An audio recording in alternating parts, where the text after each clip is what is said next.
are quite familiar with each other's fencing styles at this point. So, it could just be a chance for York to finally actually pull this back.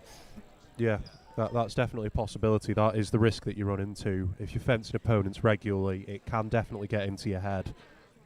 So, what do we think then, Dom? Yeah, I reckon. What are your thoughts?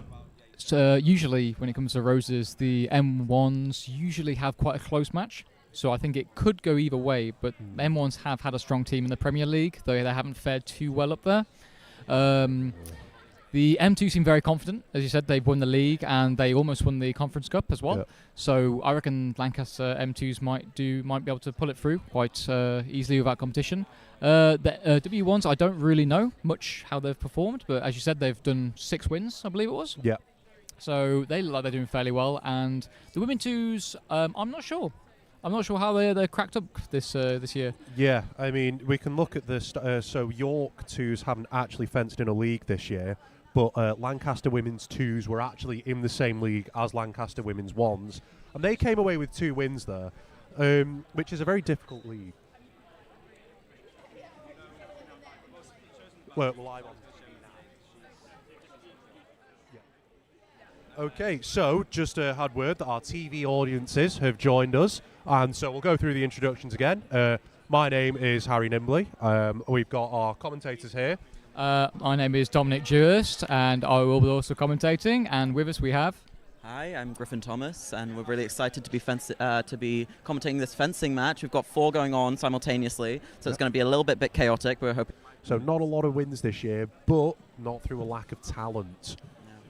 Absolutely. And I think where everyone is fencing-wise, if you'll look, you should be able to see that on the right, I believe, there'll be a metal piece, and that is where the mixed ones will be fencing. And then to the left of that, I believe it's actually the women's firsts. The piece to the left, just in front of us, is the women's firsts. Yes. The piece behind that is the women's twos, and then in the back right corner is the... And that is a bit different to foil and epee, where it's not a point weapon, it's more of a cutting weapon, where the valid target area you can hit is anywhere above the waist. And it's usually quite fast-paced. People will be running at each other off the bat. There's a lot of togethers where points just won't be given, as the ref will determine they came at the same time. But usually the right-of-way gets employed, which isn't in epee, but is in foil and sabre, where if a fencer, for example, moves first or initiates their attack first, they'll be given the point.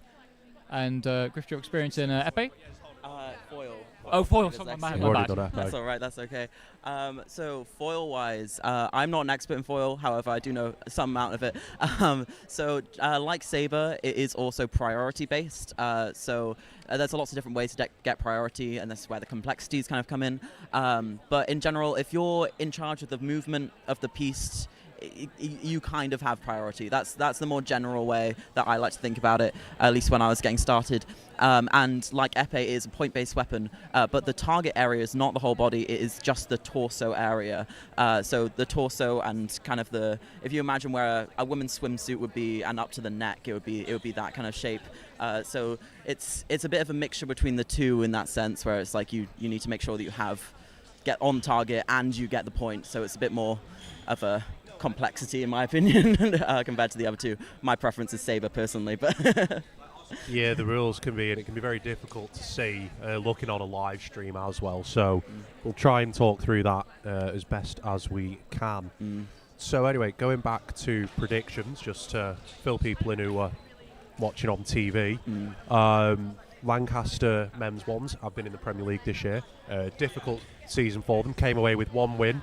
That was against Edinburgh. Their other matches, they had some close ones actually. They were close against St Andrews, who actually went on to win the league.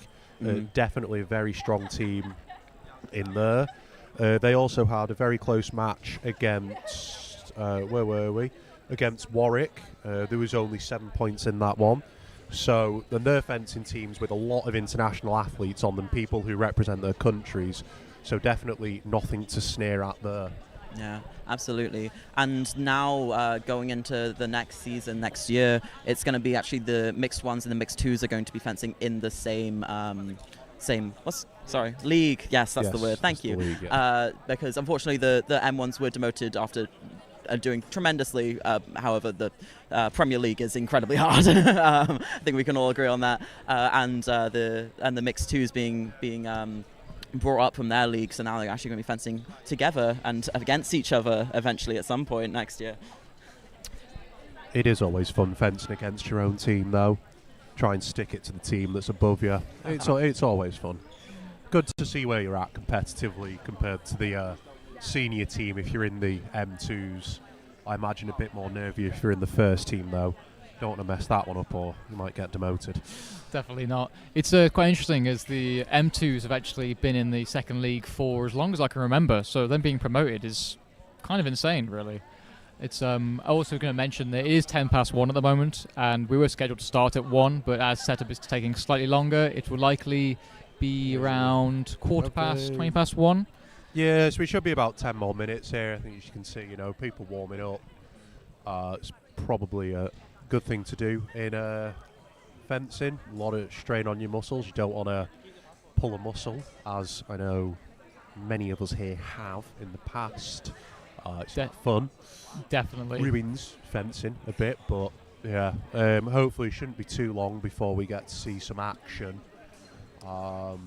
Actually, I think what we can see on the right there, this is just a warm-up match, but we can actually see that's foil that's currently happening on the metal piece. And I can hand over to our foil specialist who can give a commentating on that.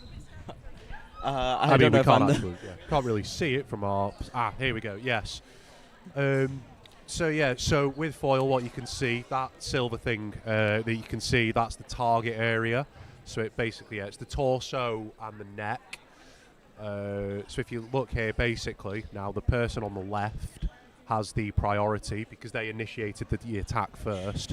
So now it's up to the person on the right to either get a single light, either by hitting them and the opponent not hitting, or by taking the priority back. Now, they can do that in a few ways.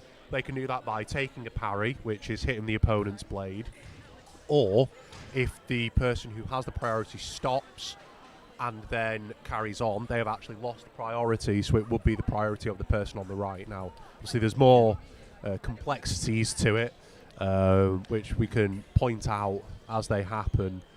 They also can, the person who's attacking definitely can attack no, which is when you go to hit and you do not hit the person's body. It's different from not hitting the target area, which will be off target, and that will pause the play and they'll have to start again from that place in the piece. But if a person attack knows just misses the body completely, then it is up to the other person who now has the opportunity to gain priority and possibly get a hit. Yeah, well, actually, in saying that, I know it's supposed to not be controversial, but did any of you see the World Fencing League? No. No. Well, see, the World Fencing League is a new take on the rules, and so one of the modifications to the rules actually was foil. Off targets didn't stop play. Play would just carry on after an off target. So. I don't think we're not playing those rules today, obviously, but just what are your guys' thoughts on that modification? I think that is actually quite a good modification, really. As a lot of off targets can disrupt the matches in foil, which is with something with Saber. If you miss, there's no light that goes off, and the match just keeps going on. So if someone makes a mistake, the other opponent can take advantage on it, which I think should happen. But with foil, obviously, there's an off target, the bout gets stopped, and they start again. Yeah, well, another modification that you might be interested in as well was in Saber. They actually reduced the simultaneous time down from, I believe, 250 milliseconds to 100. So they've overhalved it. What do you think the impact of that would be on play? That will definitely make quite a bit of impact, as in Saber, as often with changes of priority, such as if someone makes a parry and then they both hit, the person who made the parry will get the point. But if the parry time, the light time is reduced, chances are they might not be able to get through the parry to score a point, and gives a bit of a harsher parry time, really, with that.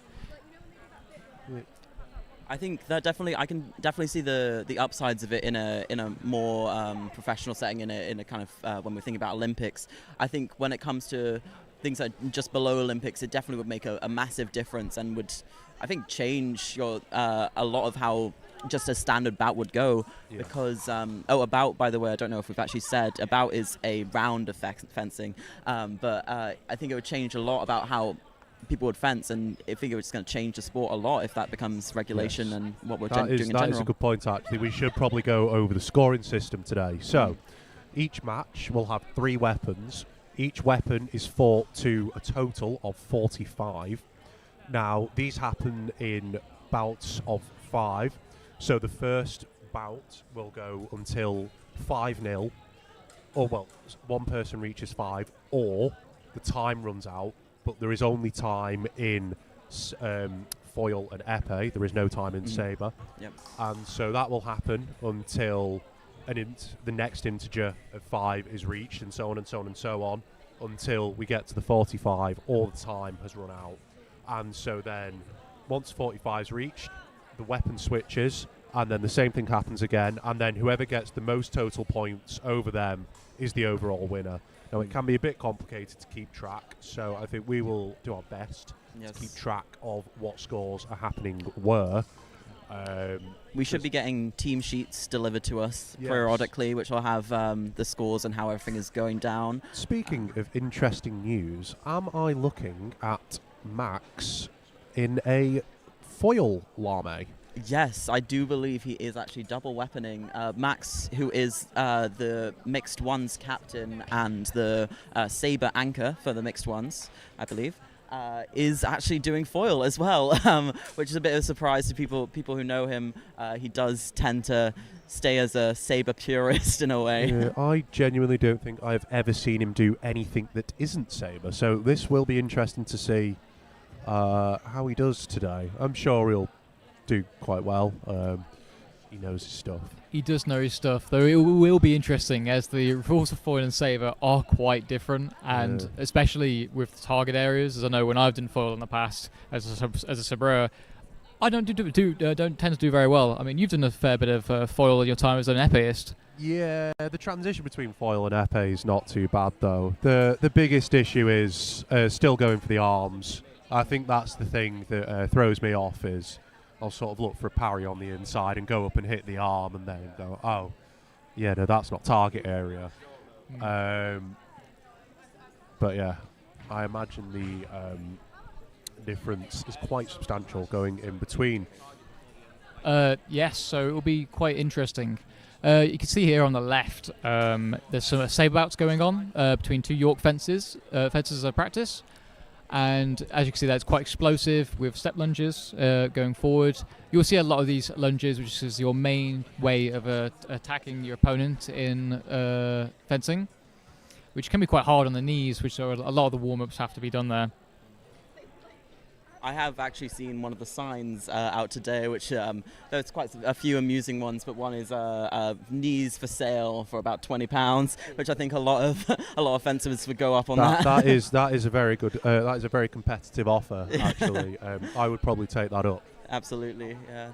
It definitely takes a toll, and I'm glad that we did see a lot of warm-ups going on, because I do know that a lot of fencers are very bad for continuing past injuries and not taking care of themselves, so I'm very glad that we did take that time to do that warm-up.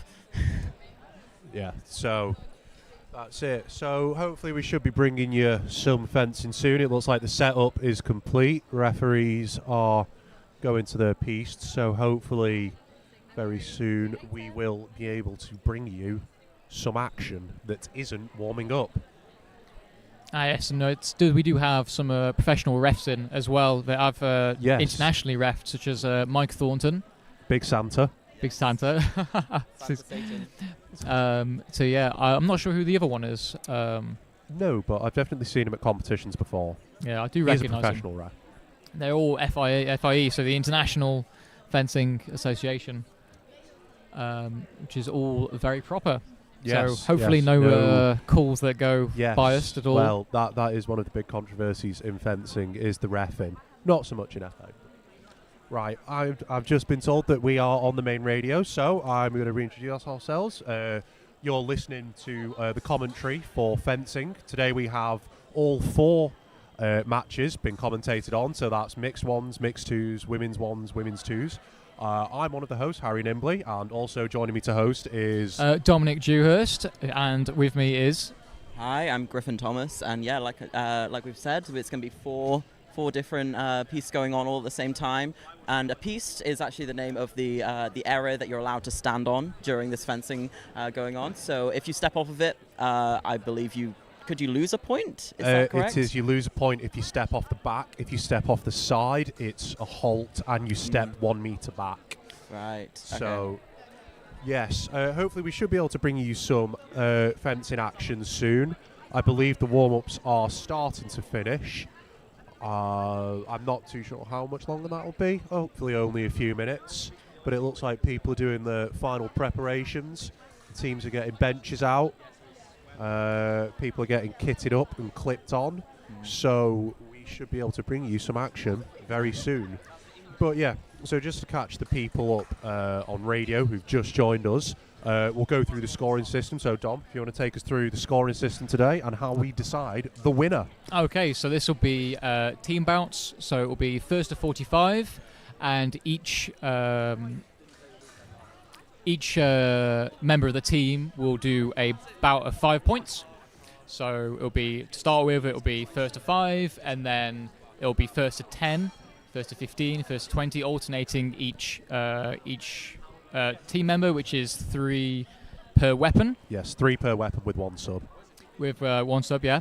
And then once that reaches 45, or a sufficient time runs out between the bouts, which is 3 minutes, I believe. Yes, 3 minutes for foil and for epee. No time limit for saber. It's too quick.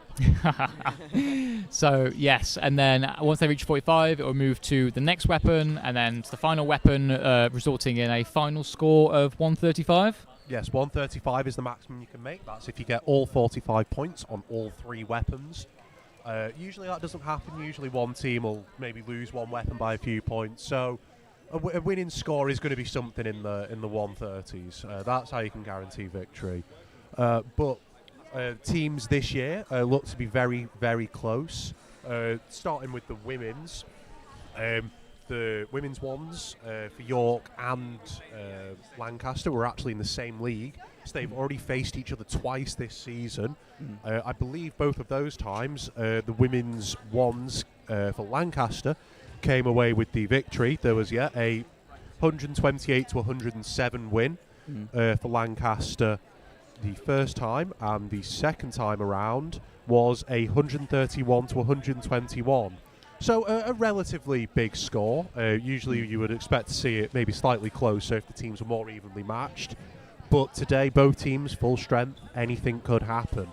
Yeah, and like I said before, because they have fenced before quite a few times now, it definitely could stand to happen that the York team could now know how these people fence and could have been studying up and trying to work out how best to go against each of these fences. So it definitely could flip either way. It isn't a matter of we know for sure. Definitely not. We just have to wait out and see what happens.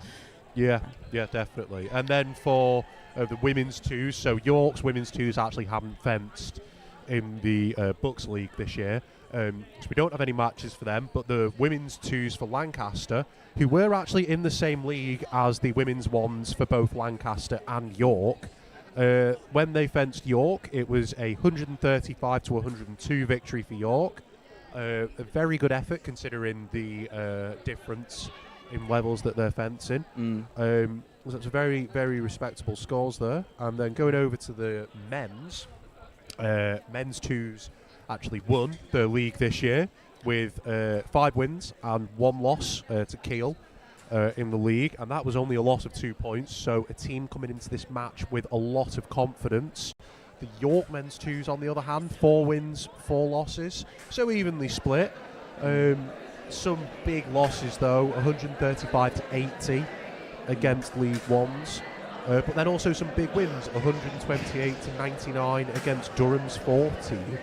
So a lot of big point differential matches there. So a team that's not short of point scoring ability. Absolutely, yeah. I think that it is really we really do need to just watch and find out and keep updated. I'm really excited for things to start up. It is taking a little bit longer than we were hoping for, but there are quite a few friendly, just inter-team warming up matches going on.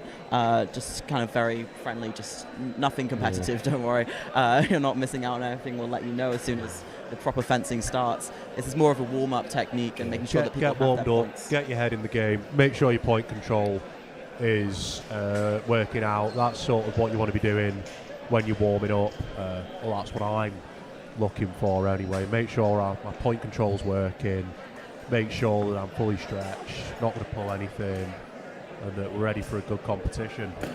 Yeah, so we'll give you a bit of a rundown of the three weapons which we'll be witnessing today, which is foil, epee and saber. I mainly did saber, so I'll run you through that. The target area for that is anywhere above the waist, including the arms and head. And that is unlike foil and epee, which are point weapons. It is a cutting, slashing weapon, so you don't have to hit them directly with a point, which often results in a lot of running together at the same time and just clashing into each other, resulting into a together where no one gets the point. And it runs on a similar system to foil, where it uses a priority system, where if one fencer moves forwards first and they both hit, they will get the point.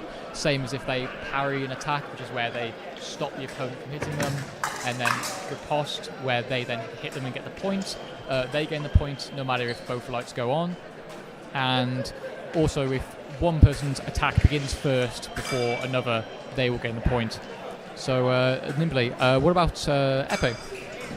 So for epee is the simplest one. Actually, we can see the training bout on the women's twos piece. Epee is really simple. It's a point weapon, so you've got to hit them with the tip. And with that, you can hit anywhere on the body, mask, legs, doesn't matter. As long as it's on target, it's a point. And unlike the other two weapons, if you both get a point, like they've both just done there, both people get a point. There's no priority. You get a hit, you get a light, you get a point, as long as it's not on the floor. So it makes it very easy in that respect, and it's probably the easiest one for people that have never seen any fencing before to understand what's going on. Absolutely, and our last one is foil, which I think is the most popular of the three sports. I think that definitely is up for interpretation. I'm not 100% sure on that. I know that a lot of people do start on foil, but it is a bit of a mixture between the two in the sense that it is a point weapon, so you need to be able to push down. At the end of your sword, there is a little button that you need to be able to push down when you make contact with your opponent. And you also have to hit within the target area. And the target area is the torso area, so it covers all over your chest, but it doesn't include your arms or head. It does include your neck, just the front of it. However, you don't want to hit the back of someone's head. That is not in target area for anywhere. That is just to hurt somebody, and that is not okay.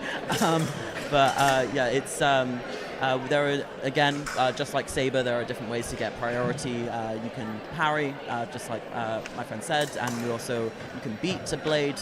Beating is quite a common thing in foil. That's a big way that people do get priority. Beating in foil is probably one of the most common ways to get priority back. Either that or making your opponent fall short on the attack. But I don't know, is falling short or parrying more common in saber, Dom? I would say definitely is. I mean, beating tends to be less common, but positioning and where you're on the piece has a lot to do with saber. As you want to back up quickly, and if your opponent falls short, they're massively open for a counter attack, where you can then get a point on them. Especially if you're aiming for the wrist or the arm, as those will tend to be closest to you. What have you seen there, Nimbly? I just saw a very ambitious round the head hit, but in epee. That's usually something you see more in foil. Foilists do like to show off in that respect with the hits around the back of the head. Epee is usually more sensible, less show off than foilists. In saying that, the bloke has just flicked his mate on the back though, so you know, that will be interesting to watch out for.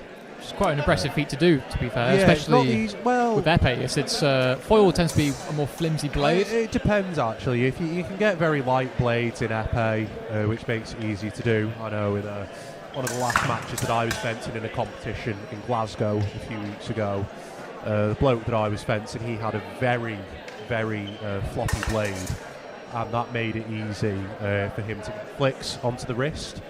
Whereas I like a more stiff blade, which gives you more point control, which I find is more useful than being able to flick, because I'm not very good at it. Yeah, absolutely. I think it is definitely depending on the athlete which kind of sword that they prefer. I think in general for saber wise, I think often people try and go for the lightest weapon that is most flicky. Yes, sabreurs are obsessed with being light. Absolutely, yes. You can get point hits in saber. Absolutely, that's a very valid thing to do. However, out of all the sabreurs I've ran into, very little go for that, as it is easier if you have a whole blade to work with in that sense of doing a slashing motion. So it would go for a light option where you can hopefully maybe flick around someone's parry and still hit them. But that does bring me actually onto my favourite type of point in saber, point in line. Oh. Now, Dominic, if you could take us through point in line, please. Point in Explain to the line. listeners and the watchers what point in line is. Point in line is fantastic, is what I'm telling you. It's where you essentially pull your arm out straight with the blade, and once you establish it, even if the opponent has priority, if they touch the end of your blade, you get a point. It's like a really defensive technique that you wouldn't ever want to use offensively. Just use it to try and keep distance. I think the way that you can sort of think of saber is actually in the historical roots of it. Now, what saber is actually meant to kind of represent in combat is actually cavalry charging at each other. And so that's actually why the legs aren't target, because you wouldn't want to kill the horse if you were on a battlefield, because the horses are very important.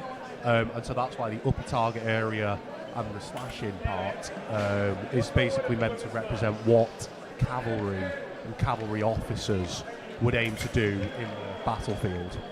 Yes, that's brings to an interesting point where in saber, unlike the other two weapons, you're not allowed to cross your legs, as obviously they're quite rush at the start in saber, and previously you were able to cross your legs, but it would just lead to people sprinting at people, which is usually what we call a fleisch, when you make people cross their legs. But actually that was because there was a loophole in the rules, which I believe it was the Soviet team figured out in the 80s, which basically meant when you were crossing your legs, you would essentially always get the point, or at least it would be a simultaneous. So you were basically guaranteed to never lose a point.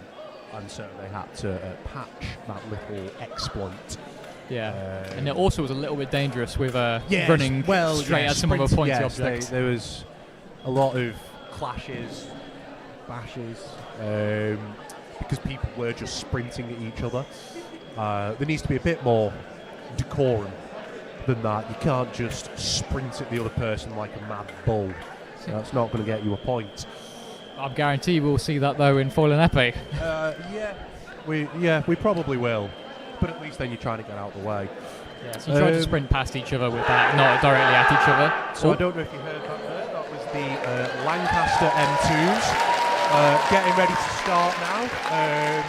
So I believe that we should at least have one of our matches underway very shortly. Oh yeah, and we can see the M1s M1s. there, Chan. Well, you can hear the crowd reaction to that. I don't need to say anything. And yes, and that's the M1s finishing their team shout. I don't think we need to tell you which team that was for, given based the crowd reception. It definitely wasn't York. So we can look here. If we look at the back right piece, we can see what I believe will be the opening weapon in Epee, as Timothy is sat on it with an Epee plugged in. So I assume that's going to be our first weapon up there. But actually, the M1s have beaten them to it. Oh, wow. We actually have the M1s starting in foil. So our openers there are the President, Dan Grieve. So let's get into this first point. It's a good start off the line. Dan's taken priority. It's an attempted parry. He's missed the attack, and it is an off-target from the York fencer. No points scored there. Getting ready to start again. And quick attack there from the York, but he's missed. He's fallen short. Dan's controlling it, but he still has priority, the York fencer, and Dan takes riposte. That is off-target. So they're going to start the point again. It's fallen short from the York fencer. He's gone, and that is a point left, I believe. The ref has not called call there, so that is the first point of the day. Has gone to the M1s and Dan. For Lancaster. So we're going into the second point here. It's quick, and that is a point right counter-attack by York. Sorry, I had to stand up there to be able to see what was going on. You can see Dan pushing down the piece, and it's a counter-attack that was off target from York there. So they're going to restart the point. And use an interesting term there, core. Core, yes. Core is basically when you come into contact with another fencer. That is 2-1 to Lancaster now. Oh, that is going to go to ref's call, and the ref has called it right. Attack on preparation from the left. So that is 3-1 to Lancaster. So falling short by the York fencer. Dan misses, but the riposte is off target. So we will restart there. Yeah, but attack on preparation is when someone's attack starts before their opponent's, and so they are given the priority for the point. And so with these white lights that you're seeing, that is where the foil hits an area that's not target area, which is just the torso and a little bit of the neck, and then they restart the points. There's no points given there. Ooh, that is a very close off target there. Nearly went round the blade, but I believe he caught the arm on the way through, meaning that it is no point. Yeah, that was a nice parry pass there from Dan. He's just struggling to get a target area. I believe that was attack. Yes, that was attack off target because it was priority right, even though there was a red light. He didn't have priority. I'm not sure what that was. I believe that was okay, that was a point right. That looked like a parry into riposte, parry riposte. I think it was a mal parry from Dan on the right, not enough to take back priority. Single light there, single light. So we're back 3-all in this initial bout with the men's ones team. We love a single light here. It's very easy to call there. Make life easy for the referee. Oh, that would have been slightly off target. I believe that actually hit his opponent's thigh before the attack. And then it's very nice work. But it's a lot of parries that are just having their riposte off targets. They are struggling to get there. Yeah, that is the difficult thing about the foil. There's so much target area that's not on. You see the closest part of your opponent to you, which is their arm, is not target. Now that makes it quite difficult because that means you've got to search more, and it's easier to come into contact with them beforehand. That is a very good single light there. See, there's an example there of manipulating your own body to make a target area smaller if you move to the side, especially in the foil. Yes, but you can only use your hand that is holding the foil, otherwise that's obstruction. Yeah, and you can get carded for that. That is a yellow card. We should explain actually the cards, the way that cards work in fencing. There are two types of cards, normal cards and passivity cards. Passivity cards is if no point is scored for a minute, you get a P yellow, then a P red, and then a P black, and whoever is ahead at that point wins that weapon. The way that normal cards work is yellow is a warning, red is a point to the opponent team, and then black is you're done. That's basically been sent off. And so we have the final score on that initial bout of 5-4. What are your thoughts there on that initial foil bout? It was very energetic. I know that foil can definitely go either way. So while you're watching or listening in, you'll probably notice that when we're talking about Saber and Epee, you'll probably notice the difference in how we talk about it, where Saber is a lot more explosive and fast-paced, and Epee is a lot slower and more of a mental game. However, foil can kind of go either way, but you'll see in that match it was quite energetic from both sides there, and it was very close, but it was finally a York victory, well, not for that bout in particular, which was 4-5 to York. So now they'll be switching who's actually next fencing for the mixed ones. Sorry, not to interrupt, but I have just seen on the M2 piece, we appear to have a lollipop child on piece. There is, the fencer has got the helicopter hat on. Now that's not official fencing regalia, shall we say. But yeah, that's Nice touch there. So, this foil bout is starting up again. We've got Max on for Lancaster, and so let's see how this goes. Good start from Max. He's taken the priority, misses his initial attack. Blade work now. The opponent for York is coming forward, but hasn't made the attack. He's still stopped, got priority. His attack has fallen short. Max has gone, he's gone. And that is a simultaneous. I believe that is a point to York. So we're 4-6 in that initial bout. You can definitely see his saber roots in his. You could. Lancaster W1's going to get started in a second. That is the M women's ones starting their bout now. You can definitely see Max's saber roots in his foil. He's very energetic. As you saw, they went for a duck counter where you would try and duck underneath your opponent's attack to get a single light, but as it was a double, the priority was given to the York fencer from the right. Unfortunately for Max, the priority is subtly different between foil and saber. And as a sabrer myself, I do get a bit confused when I do try and do foil. So definitely see that effect. Looking now towards the M2's bout, that's just started.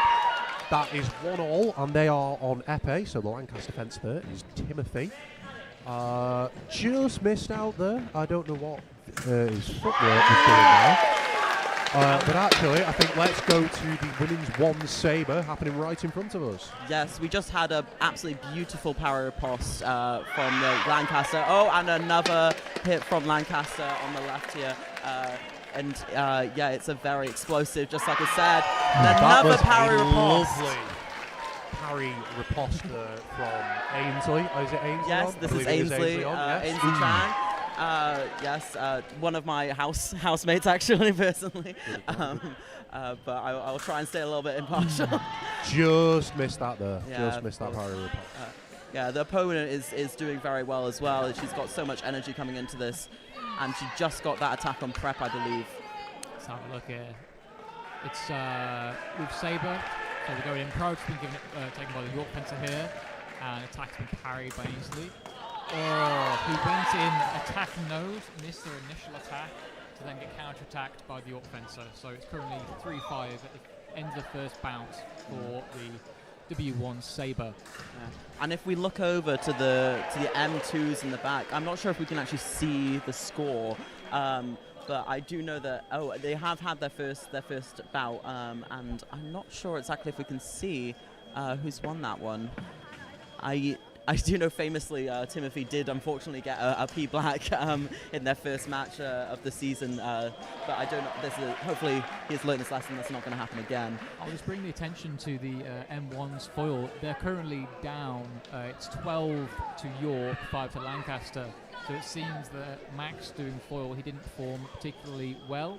So it'd be interesting to see if the rest of the team can bring it back. Yes, absolutely. I think it is definitely important that we do that for Max-wise. It is going to be interesting to see if his performance in foil, if it doesn't end up being the best, if it does affect his saber, which hopefully it won't, because I do know that he is very, very determined to do well personally. And they have a head wire issue. Oh no, just detached on the women's fists. That tends to happen quite a bit with saber. The head wires that connects the electrical current from the jacket to the mask tends to always get knocked off, and so energetic. There's an attack from right from York there. Hopefully we'll see some nice parries in the middle of the saber. Oh, it looks like attack carried forward from the right there to York. And now we are seeing a parry riposte from Lancaster there on the women's ones. Oh, and we saw a bit of hesitation then from the right, but he managed to regain priority and move forwards, and it's now 4-10 to York in the women's ones. So just switching back over to the M1's foil for a moment. It's now the old captain, Harry, on for foil. It's currently 8-13. Now it's 9-13. A very skilled foilist, even though he thinks of himself as an epeist. He can do all three weapons. Very good fencer. Currently pulling her back there. I've just lost sight of what he's doing, but he's taken very good attack on prep there from the York fencer. Very good attack on prep. And so actually, just to bring you up to date with what's going on, the women's twos match is now starting. They have started on foil. So we currently have 2 foil bouts in the women's twos and the men's ones, 1 sabre bout in the women's ones, and 1 epee bout in the men's twos. But that is delayed because of a body wire issue. I do believe, however, with the W2s that it is an exhibition match, and so the score will not go towards the overall fencing.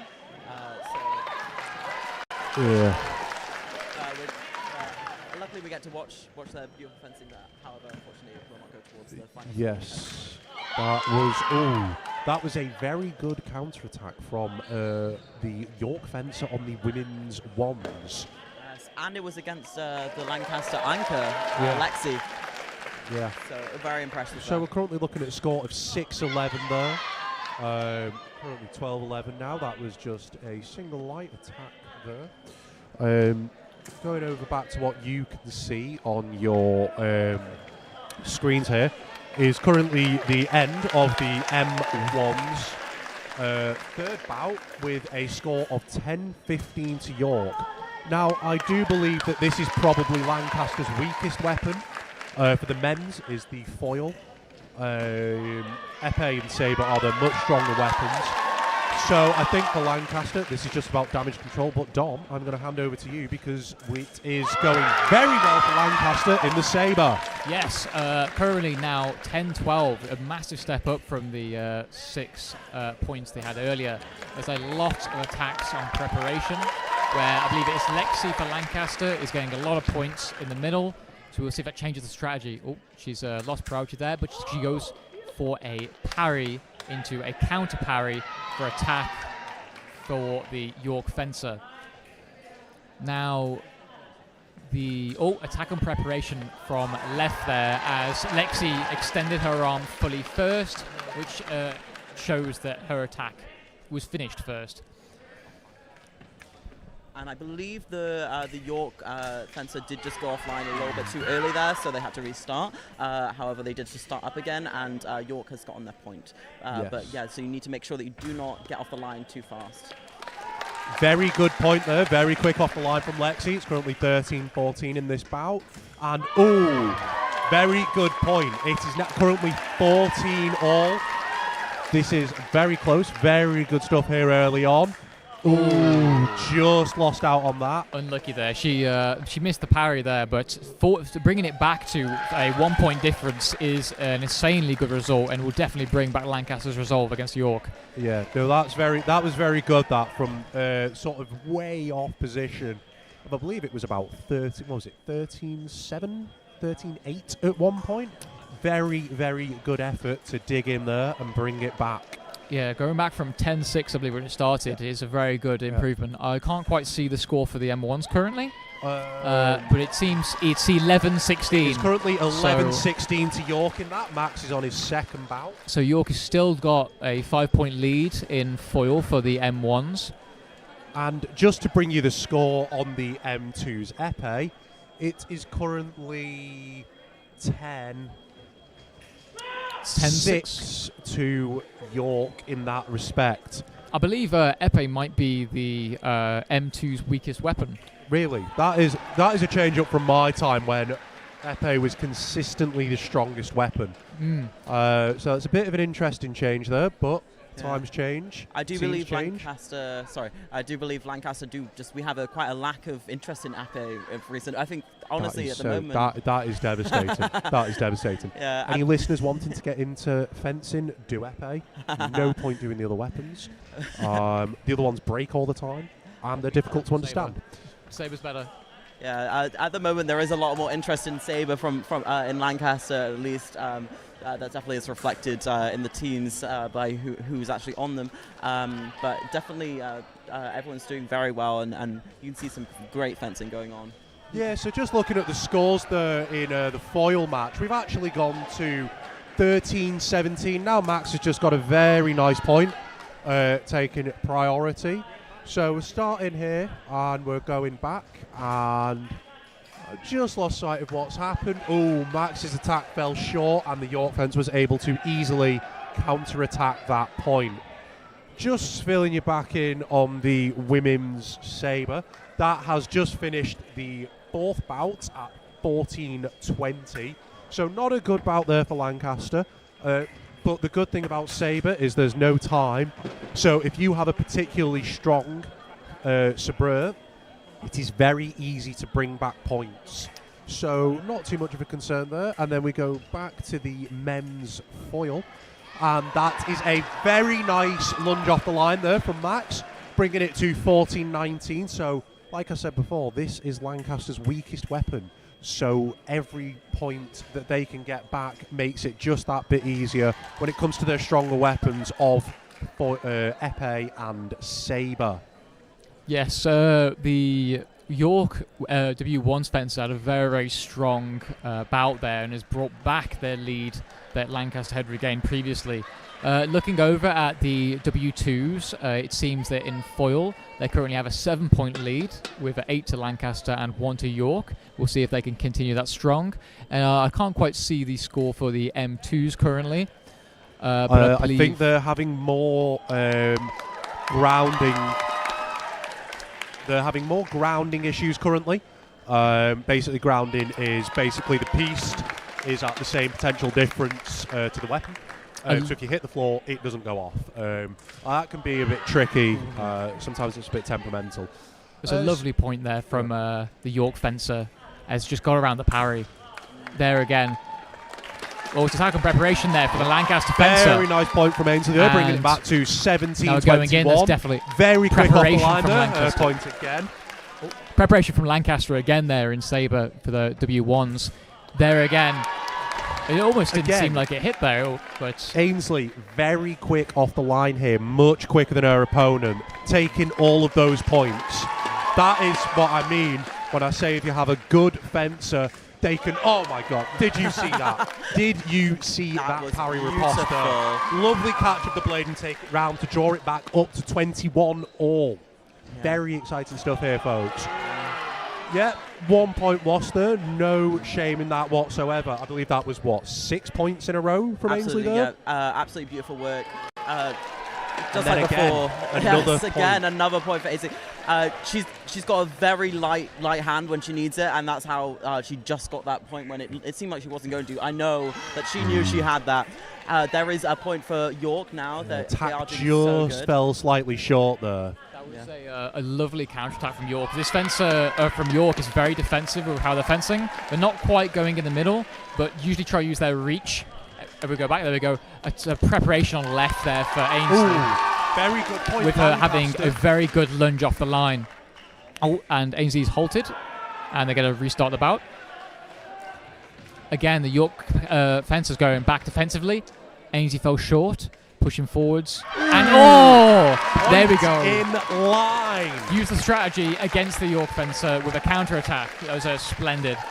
How's the foil looking nimbly for the M1s? So, they're bringing it back very nicely. It's currently 18-21, so they've brought it back by 4 points. That is lovely stuff. But I mean, just to comment on that bout from it, I mean, that was an exceptional bout. 10 points to 3 for Lancaster. Absolutely. A very, very important bout from Ainsley there. I mean, that does a lot to your confidence as well. When you've not had maybe the best start as a team, and then somebody can come in and really pick the match up like that, that is what you really need.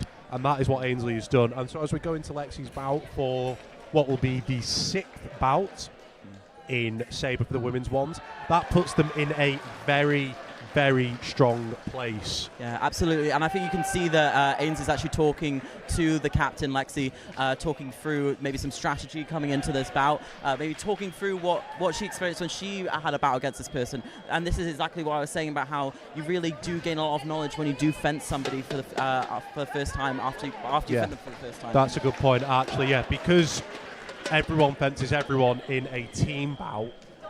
You can actually get very good information off your teammates about certain things that they might do, or about a tactic that you think might work. So that's sort of what you can really see as team bouts go on, is teams learn a lot about each other, and that can actually help and feed into what the decisions are. Now, just to bring you back up to speed here with the M1s, it's currently 21-23. to York. So again, Lancaster have brought it back. Now only a 2-point deficit. So a big pick-up in the pace there from Lancaster. Let's talk about the women's twos, actually. We've not really mentioned them. They're on foil. The score is currently 11-2 to Lancaster. So a very strong start there. I believe this is the third bout. And then... Yep. The women's ones are currently very, very close in Sabre with it 26 all. Ooh, a lovely attack there from the York fencer, bringing them to 27 points to 26 at Lancaster. And they are starting... Oh, it's a lovely parry riposte there from the York fencer off the line against Lexi. And, just fell short there with Lexi's parry. Oh, and she manages to beat through the York fencer's parry, and that can be quite an issue if you don't have a strong enough structure of the parry. Again, there is an example of where even if you gain priority, you can still lose it with the counter-attack from Lexi there. Oh, and a lovely attack through from the York fencer. So, the end of the foil bout, midway through for the men's ones. It is currently 23-25. So that is a big improvement as to where they were before. They were at a 6-point deficit at one point, brought that back to a 2-point deficit. It's now Harry on, so that should be a very good positive there.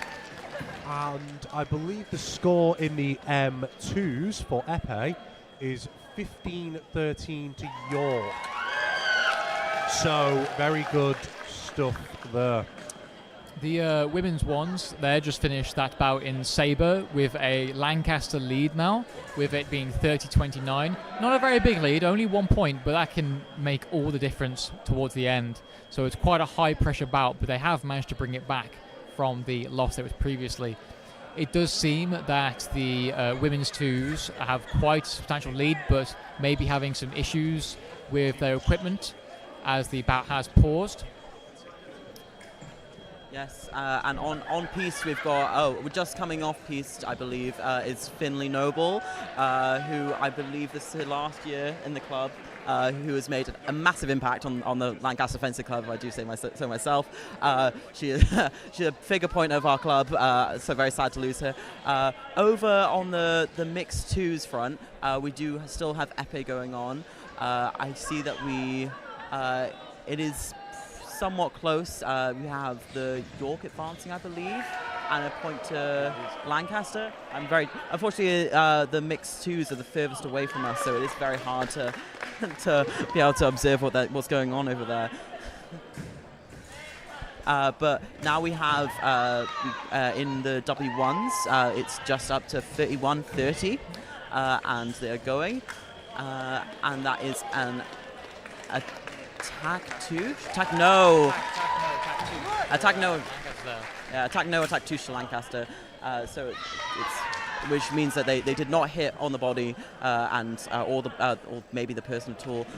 And then the next person got the priority and they finally got the point. So we've just come to the end of the fourth bout in men's twos Epee. I believe the score is 20-16 to York. So York have made some ground on Lancaster there. Not the best start, not the start that they would be hoping for, but I think pressing on, it's not too bad. So I'm bringing you the men's foil. That score is currently 23-28 to York. So York taking the distance there, pulling away a bit, and then the women's ones Sabre has just finished, the end of bout 7, and it is currently 35-33 to Lancaster. So Lancaster in the driver's seat in that match with 2 bouts to go. They were maintaining that lead that they had, but it is quite close. York is definitely putting up quite a fight this year, especially in all of the first weapons. It's looking quite close, and wonder if the other weapons could make or break these teams with winning. I know definitely there are some mixed opinions about the orders of the bouts that are going on. I know with W1s we're ending with foil, which I know is a bit of a controversial, at least with the people I've talked to, who are kind of expecting a Sabre finale. I do know that Sabre is kind of where we're strongest with in Lancaster for the W1s at least. So they're really hoping to get ahead quite a bit at the end in these. Is this the last bout? Or no, I think this is second to last bout. Sorry, my mistake. Second to last bout. We've got Lexi, and then we're going to end with Ainsley, who did these amazing points beforehand with some really, really light touch. So the end of the 6th bout for M1's foil has finished 24-30 to Lancaster. So York pulling away a bit there, but I wouldn't be too worried about that. I think the weakest weapon for M2s.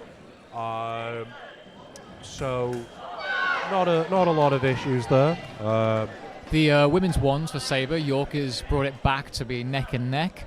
As this fencer is a lovely parry riposte there. Almost anymore with that lovely parry riposte. Almost Lancaster. A circular parry. It's very Epee. Oh, there we go. Breaking through the defense there. Very aggressive there from Lancaster. Again, the same type of parry. Circling around to the left. It's just a lovely sight there. And now it's swapped over for the York with a lovely parry riposte going above. And now we see, again, the same type of parry again. York definitely will need to change up their attack there. They're going for the same one every time and resorting the same parry. That was almost a counter-attack there from Lancaster as York tried to set up their own parry. So now it is 40-36 going into the final bout for the women's ones. To Lancaster, that is. And so we're ending with Ainsley on the Ainsley Chan on the Lancaster. I'm not sure the name of the York anchor, but I do think I've heard fencing before. We've seen some of it, and it's been really, really good. So it's going to be really interesting to see who's going to get this final bout. It can all just come up to this final bout. This is why we have anchors, and we put our best fencer as the anchor, so they could bring it back. So it could be a York win. We do not know. It's still, it's only they could get 9 points and still win this thing. Yeah, it's definitely a close one going into this last bout for the women's ones. But again, this is only the first weapon. I'm not sure if you can see the foil going on for the men's first at the moment, but the score appears to be 25-32. So York does have 7-point lead at the moment in that weapon, and we'll see if that changes. They're currently just testing the weapons for the women's ones going into the anchor bout. And we use anchor, quite a word here, and it's usually for the strongest fencer on the team. Absolutely. As they usually are compete last, which allows them to bring back any losses that they might have. And going to an attack on prep from the right. And Ainsley did actually before that go off the line a little bit too early. She's a little bit too apprehensive. Excited even, that's the word. And the beginning. Attack no from York. Attack parry. A lovely no attack riposte. no counter-attack. And attack through for right. Ainsley's had a bit of a tumble, but she's all right. She might have noticed a bit of a bump in the piste, which is the roll out that they're performing on. Yeah. A lovely attack on prep from the left fencer there, as I believe the right fencer actually attacked node. A lovely attack parry, counter parry, resulting into another parry. I'd love to see that in Sabre. It's very high energy. Yeah, absolutely. Instead of just kind of clashing together, it's really nice to see some nice blade work. And it's currently 42-39 to Lancaster. And remember, we're stopping at 45 when it comes to this weapon. And it's now 42-40, so it's really close now. A lovely attack, parry riposte for York. As you can see, they've brought back that loss. Absolutely. And an attempt on multiple counterattacks as Ainsley still had priority. She still managed to attack and gain the point. A lovely strong lunge from Ainsley there, but just a parry riposte from York. Yeah, York's anchors parries are really strong work. And it's huge lunge there from the York fencer, just Ainsley couldn't back up fast enough to get out of the way. It's now 43-43, so it's all or nothing. And it is now 43-44 to York. York could bring this back. Ainsley tried to parry there, but just the York fencer just blasted through it. Absolutely. And that is an attack on prep for York. So York has won Sabre by 2 points in the women's ones. Yeah. So Lancaster definitely, even though it's close, they still have to step up their game for the other 2 weapons. Yeah. Absolutely beautiful work from both teams. They both showed up with their all. There were some absolutely gorgeous parries. And yeah, absolutely commendable. Both teams did beautifully. The men's ones currently in foil are down 10 points. 26-35. So it's slipping. 35, It's slipping away, but I mean, it's by far and away the worst weapon. So York is definitely doing quite strongly in foil currently, especially with their parries and making Lancaster either fall short or off target themselves, which could be a bit of a fault with the Lancaster's fencers targeting. Really. I mean, only one of the 3 people that are fencing foil for Lancaster actually are foilists. So. Bit of a Yorkshire flag flying there in the background. That's not a pretty sight. It's a bit of blue in the sea of red, I suppose. So yes, I can't quite make out the men's 2 score at the moment. There's always got to be one. It looks 30-29. 30-20, yeah. In Epee, so it's very close there, which is quite nice to see. They brought it back. It's Sparry fencing now. He's got a very unique Epee style. He's using a French grip, but holding it like a pistol grip. So not too sure what the game plan is there, but French grip being gives you more of a reach advantage, but less of a reach advantage, less of a control advantage. It's quite fun to use to just rage bait people and annoy them. Just sit back and especially if you're tall and left-handed, just like Nimbly sat next to me. Sort of sit back, get them on the arm. It's quite fun actually. So I'll be interested to see what Sparry does with it here. The women 2s are now back up and running after their technical issues, so they're restarting their bout, and it is still 11-2 to Lancaster. It does seem that your Lancaster is doing their best in men's 2s to keep up, and currently the score hasn't changed with the M1s. It seems that was a attack no and attack touche for York, so they've went into their second to last bout with a they're restarting the bout. Yeah, I think a good Lancaster getting to sort of 35 would be quite good. So that's 9 more points that they'd need to get. So it's not gone well for Lancaster, but in Sabre and Epee, they should really be able to bring it back. And we do have inside information. It will be Epee next for the M1s. So looking forward to that. Sabre finishing, which I think is their strongest, with Max as our anchor, who's incredibly talented Sabra. So it'll be really exciting to see him bring the last one overall, fencing for the mixed ones. It would be good to get a score update on the women's 2s, but unfortunately the box is frozen. So yes, it does seem that... Oh, what was that? We have received inside intel. We don't know the score for the women's 2s. Okay. We will bring you that when we can. But for the moment, we're just going to say that Lancaster are ahead. That is good. So the men's ones are currently approaching their final bout, with York at 40 points and Lancaster at 26, I believe. So they're lagging behind quite a little bit as they go into the anchor fight, which has Dan, who is the current Lancaster fencing president, who's going on to try and make up that difference. But he will be facing York's strongest foilist. So that'll be quite a tough thing to have. You can see some free fencing on the women's ones. Currently, it appears that they might be doing Epee next. Oh, and here we go, going into the M1's final foil bout with the anchors. Oh, and that appears to be an attack for York through, making their score to 41.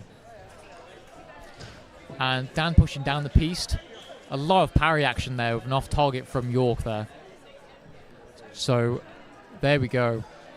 It seems that the men's twos are currently, can't quite make out the score here, but it looks fairly similar. 31-29, I believe that is. I'm not sure if you can see that nimbly. Yeah. The M2 score. The M2 score is currently 34-29 to York. So only 5 points in it, and for M2's weakest weapon, that's pretty good. Look, obviously ideally you'd be winning by a lot, but you know, talking about this realistically, I mean, you know, we can't really do much there. Yeah, so. Oh, so that's an attack. Attack no for the Lancaster fencer, and resulting in a counter-attack from York. And so it's currently 43-26, I believe. There's an off-target from York there.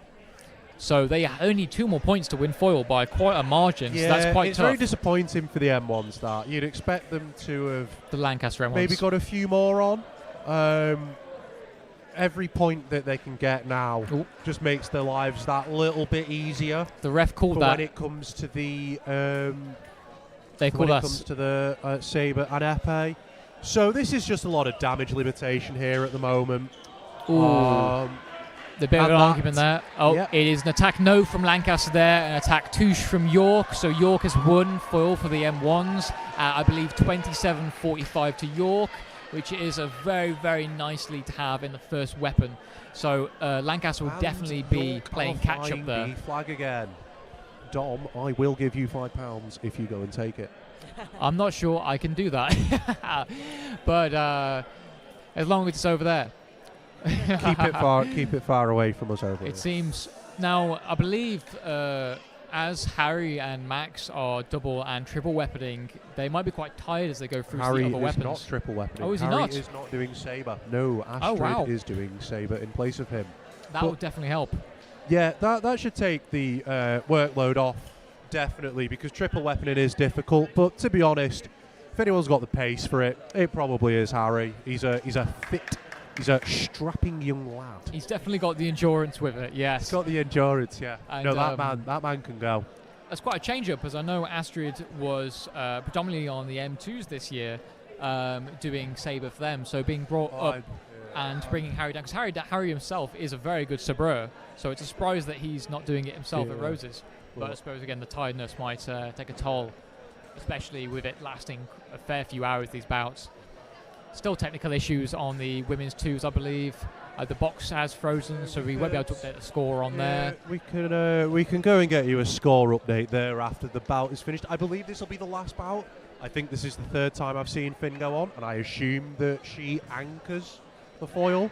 It would make sense, yeah. I believe she probably has the most experience. She's the strongest foilist on the M2s. Not the M2s. She's the strongest foilist on the women's twos. And I do believe we have an injury on the women's ones. However, I do believe it is Ainsley who, luckily, I believe she's only doing Sabre. She could be doing foil. I might be mistaken, but hopefully this doesn't affect the team, and hopefully she's doing all right. Hopefully she is okay there. I'm sure she'll be fine. Just looking. Let's try and get the inside scoop here 1 second. The M2s, I still can't make it out. It's very far away at the moment. Next for but the women's twos as going. well. Oh, okay. So the women's twos and the women's ones are both doing Epee next. Oh, men's ones. Oh, okay. So we're going to have a double Epee bout. What's an absolute treat for our viewers here. Can you, any of you see the score on the M2s currently? Yes, it is 34 all. 34 that all. Is a and very good comeback. 35 all now. Wow, no, it's all. Oh wait, no, sorry, it's 40-35. 40-35. We got ahead of ourselves. We might. But 5 points in it. That is very good for what is the men's twos weakest weapon. That is very true. That is 5 points in it. Not bad, especially they still have foil and Sabre to go, which with the priorities 35. Wow, that is, we've just had the inside scoop there. the score for the women's twos foil is 35-8 to Lancaster. Now that's a thrashing. I can't lie. That is a big score. So currently, women's twos, the winningest team at the moment for Lancaster. That'll be very, very tough to take back, but you never know. Anchor bouts can. No, but it's probably over. Potentially. I mean, even looking at the women's twos here with their anchor bout, their anchor brought it back with 9 points, which was very, very impressive. And I believe, is it Epee for the M1s next? Yes, that was what I'm saying. Double Epee bout. Dom, is this not a treat for us? Well, if you like Epee, it is. Personally, I think should. double saber would do me. It seems here the M2s are entering their final bout. I believe it's 40-36 currently. Yes, 40-36. Timothy is the anchor for that, so he's got 9 points to bring back. Let's see what he can do here. He's currently baiting his opponent. That is ridiculous. I wouldn't be doing that if I was on the piece. Yeah, doing that in a quite a formal event is a bit of a not even strange that. thing to It's a terrible tactic because when your point is off target, you are completely open to counter-attack. Yeah. Now, don't get me wrong. Some fencers can attack and goad you in, but putting your point in the air, I would not be doing that at this stage. I mean, Timothy is quite a defensive fencer anyway, so him trying to bait the opponent makes sense, but he's got to be careful he doesn't get a passivity. And how passivity works in fencing. Passivity is Timothy's worst enemy this season, as evidenced by his bout against St Andrews. And actually, I did have the inside scoop from people at St Andrews there. Because they come and fence at Glasgow sometimes, and that was in fact their tactic. Oh, to P black. Yes, so it wasn't to fully P black, Timothy's fault there. because that was their weakest weapon. But and they did fall for it. So how passivity works in fencing. If there is an entire minute where no points are gained, this is mainly in Epee, as tends to be a lot of standing around, as usually fencers don't want to make a move in case they open themselves up to an attack or a counter attack. It can often happen. And it goes from having a P yellow, which is just your warning, then to P red, which will be a point given to the opponent.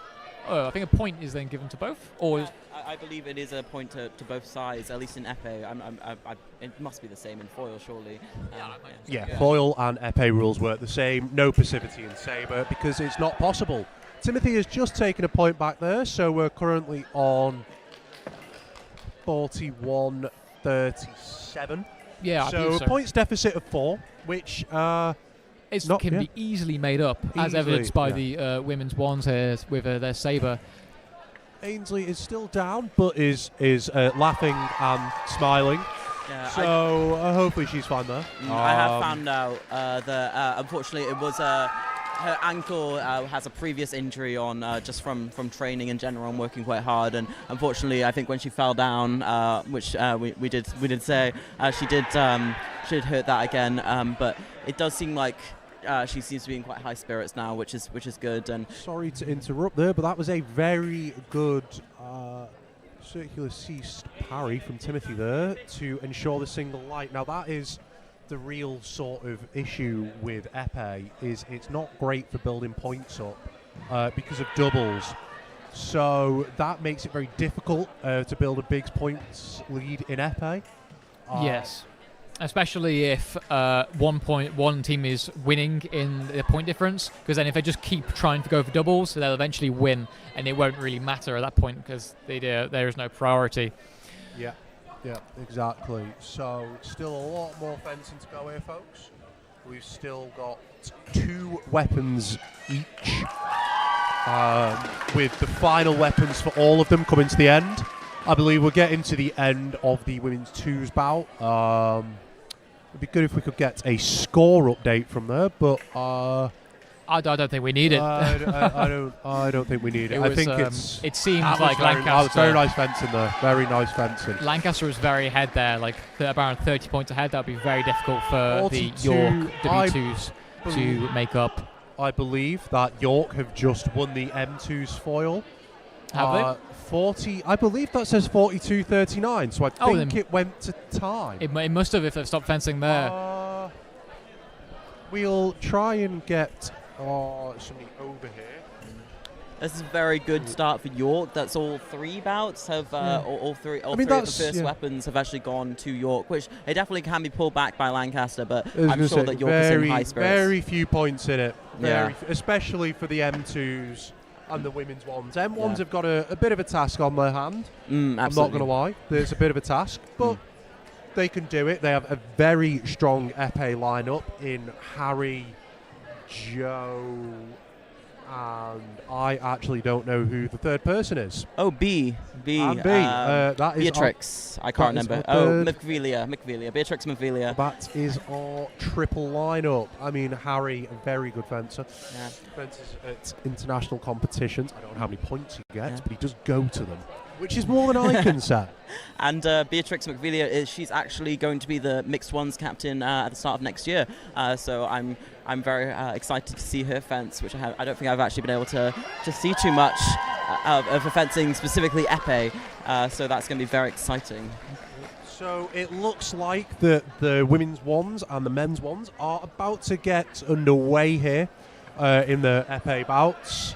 Harry taking his Red Bull, not sponsored. There are other energy drinks available. Most of them are mid though, to be honest. I'm not a monster man myself.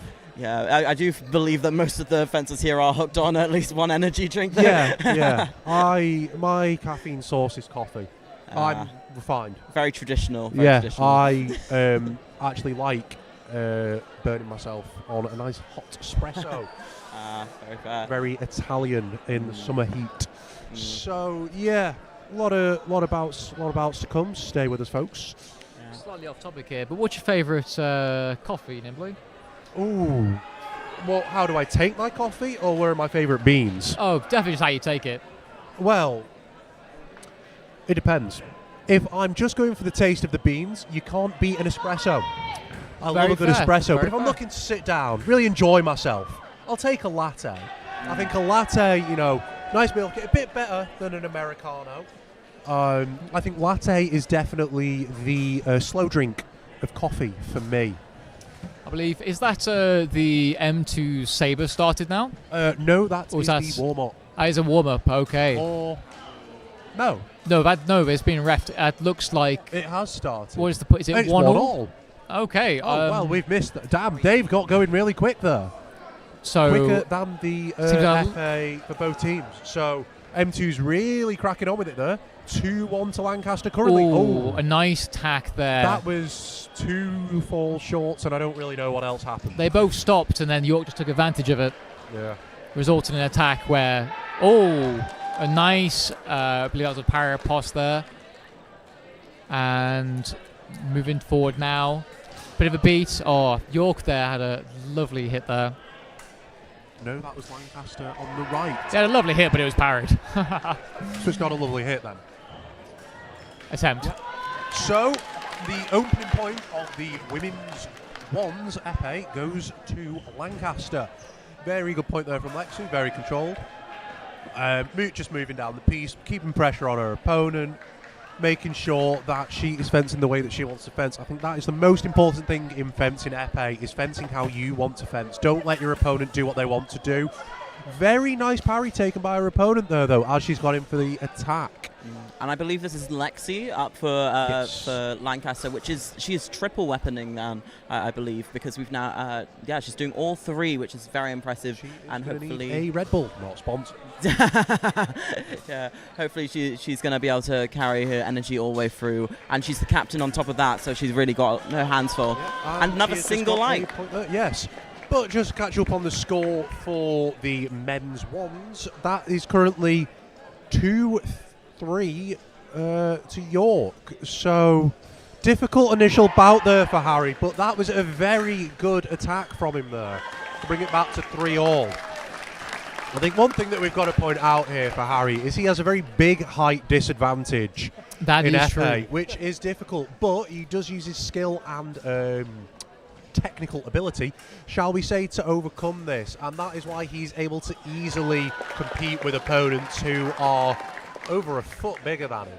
He's got a lot bigger. He's got a lot of good blade work, and he's quite spontaneous with his attacks, which which helps very much in Saber, which is why it surprises that he's not competing in it today. But yes. Oh, and that does seem that... So that was unfortunate. Attack just fell short from Lexi there. So it's currently 4-2 to Lancaster for women's Epee. So that's not awful. Good start. It's all right. I think 2-point lead so far. And there we go, 3-point lead into the first bout being completed for the women's good start. ones.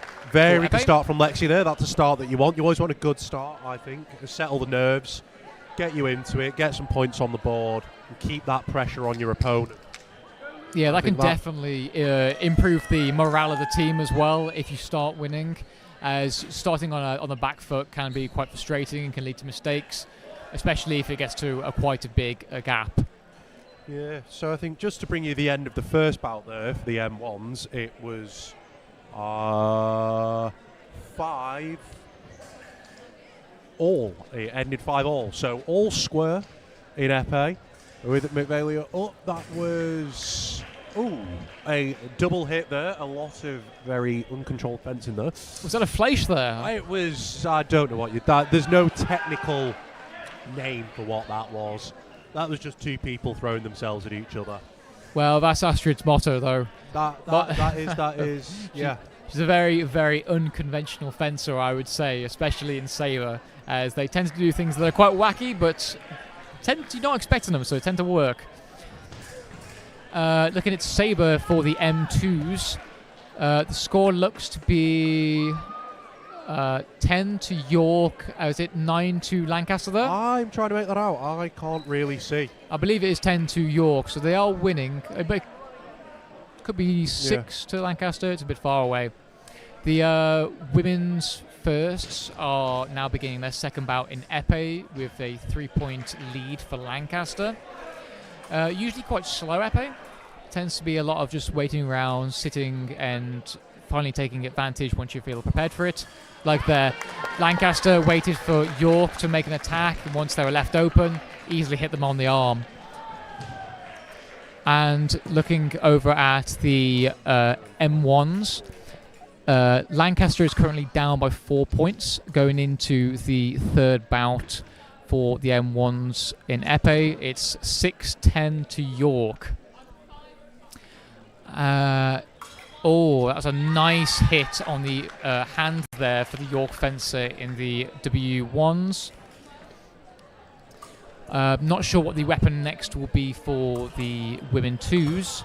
They've not started yet, but it likely would be Saber potentially. It looks like they're kitting up for Saber. Yes, I believe so. It does look like the scoreboard has actually maybe been fixed for the W2s, so we are hoping that we can maybe check in more with their score, as it will be actually available for us to watch as it goes up. So fingers crossed on that front. The Epee is still going on for the women's firsts, and there's a lot of going back and forth. Obviously no priority here, so it's really just taking, like you said, taking the opportunity when you have it. Lancaster wouldn't be remiss to take doubles at this point because they are ahead, but they aren't ahead by too much. And a single light to Lancaster. So it's always preferential to never take a double, I guess, if you know that you're going to win. But it's if you're ahead, it's never going to hurt. Yeah, especially as Lancaster is currently behind in points for Saber. They ideally want to try and make up with a lead in Epee, or at least try and match the points. So going into foil, they can try and pull it back there. Currently, it's 7 all for the women's first Epee, as York is pulling back that lead.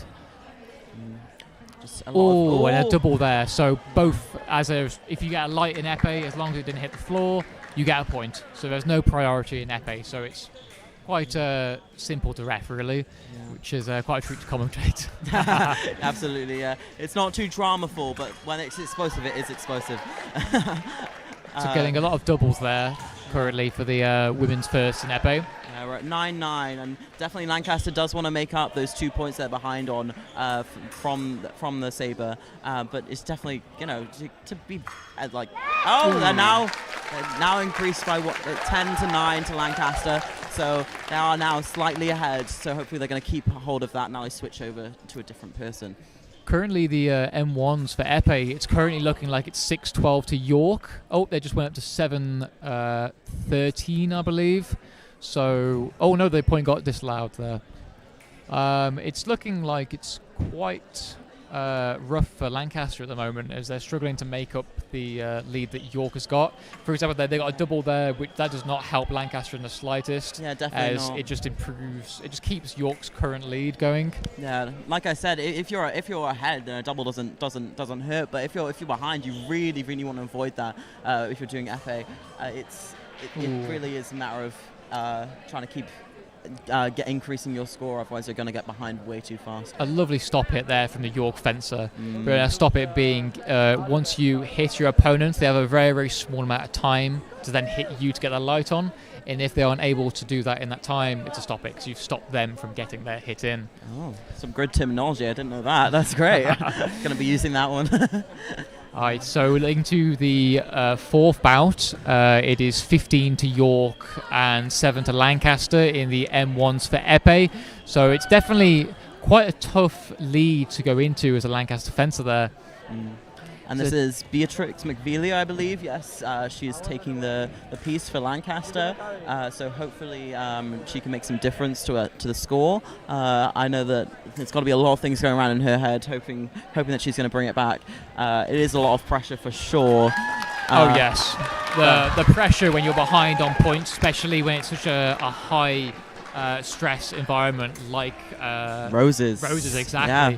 Is it the biggest intervarsity competition in Europe, I believe? Yeah, I believe that is correct, which is very impressed and humbled to be part of it, and even in a small way. It's a good feeling. Yeah, currently, the women's ones, they've got a 2-point lead in Epee, over being 11 to Lancaster and 9 to York. So they're doing better than the mixed ones currently. Oh, and there was just a really nice point from the M2s just behind. I'm not sure exactly who's on piece, but they did just some very quick, good advancing, just not letting up, and they got the point cleanly from Lancaster. I'm not 100% sure on the score just yet. Oh, and a beautiful parry post from the York fencer for the M2s. Yeah, I can't really quite nice. see the score there. It's a little far away, but it's looking fairly even at the moment, I would say. Yeah. I don't want to take a guess. I don't want to misinform the people. And they have reached the end. I believe it looks like 2016 currently. It's currently, score update, 2017 to York in the M2's Sabre bout. Looking at the and the men's ones, Epee, I'll be honest, it's not looking good. It's currently 10-18 currently 10-18 to York. However, what we can do now is, if we bring in the president of Lancaster Fencing, Mr. Daniel. Hello. How do you think it is out there? What's it like fencing under this pressure? It's definitely a great atmosphere. There's a lot of fans here. Not really used to that fencing. It's a shame we lost foil. We're expecting that. We can still bring it back. It's not over yet. That is very good, positive words there. Positive outlook from the president. It's definitely an outcome. It's looking the M1s for Epee is looking neck and neck with 13 all currently, which is quite nice to have. Though they need to have a bit of a Lancaster needs to have a bit of a improvement in the score to make up for their lack of 2 points in Sabre when that finished. Definitely. I do have some inside intel, which they're definitely not 100% sure. They're definitely not 100% sure on if they'll win with the foil. So they really want to make sure Lancaster. This is So Lancaster really wants to make sure that they get some points up in Epee. So if they don't win in foil, that they can still bring it back overall. So Lancaster are currently hoping that they can gain a lead in Epee, so to make up for any losses that might appear in foil. That's going to be quite tough, especially as they are already 2 points down in Sabre. Absolutely, it's definitely going to be down to the wire, I reckon, with the W1s. I think it's maybe a bit surprising, because I feel like the Lancaster did really feel that they were going to get quite ahead in Sabre, so it's a bit of an unexpected situation that they're going into these bouts with. Yes, based on the numbers earlier with the performance of the teams in the leagues, Lancaster did feel quite confident coming into this, but showing us the points in the M1s, M2s, and M1s, M2s, and W1, sorry, they are putting up quite the fight and leading in almost all of the weapons currently. And so Lancaster really has to step it up in the future bouts. As even in the M1 Epee currently, it is 12-21 to York. They are performing very well. It is definitely a shame that the W1's match is only exhibition and it's not counted, because I know that would really be helping Lancaster at the moment, as the W2s have just started their Sabre, and they are already up by 4 points, which is 5 to Lancaster and 1 to York. So that's a shame, and we're hoping that maybe in the coming years that'll change. But they'd still, W2s still incredible work and need to be commended on their good work for both teams. With the W2s, as they're having an exhibition match, that is because Lancaster themselves have a women's twos team, whereas York doesn't. So it tends to be just a bit of a fun match where they can bring in some novices or people less experienced for the first team. They can experience like a high-stress, proper tournament competition like this. So it's all good experience either way. But it is a shame that it's not worth any points. But as you said, it's been running a few years as like a legacy match. So hopefully it will be worth points in the future. Yeah, maybe next year. Yeah, maybe. Fingers crossed. And we're really just hoping that York can get a few more fences, especially for the women's teams. So then we can have like a really good quality match. But not too good a fence. Make sure that Lancaster's fences are better. That's important as well. So looking over to the M2's Sabre, we have got a score of 24-27. So I actually forgot to take down the Epee score. It was 42. Yep. Big support there for the M2s, as you can hear. So sorry, I didn't quite catch it. Is Sabre leading currently? Sabre, yes, by 1 point now, just as the ref has called that one there. So, yeah.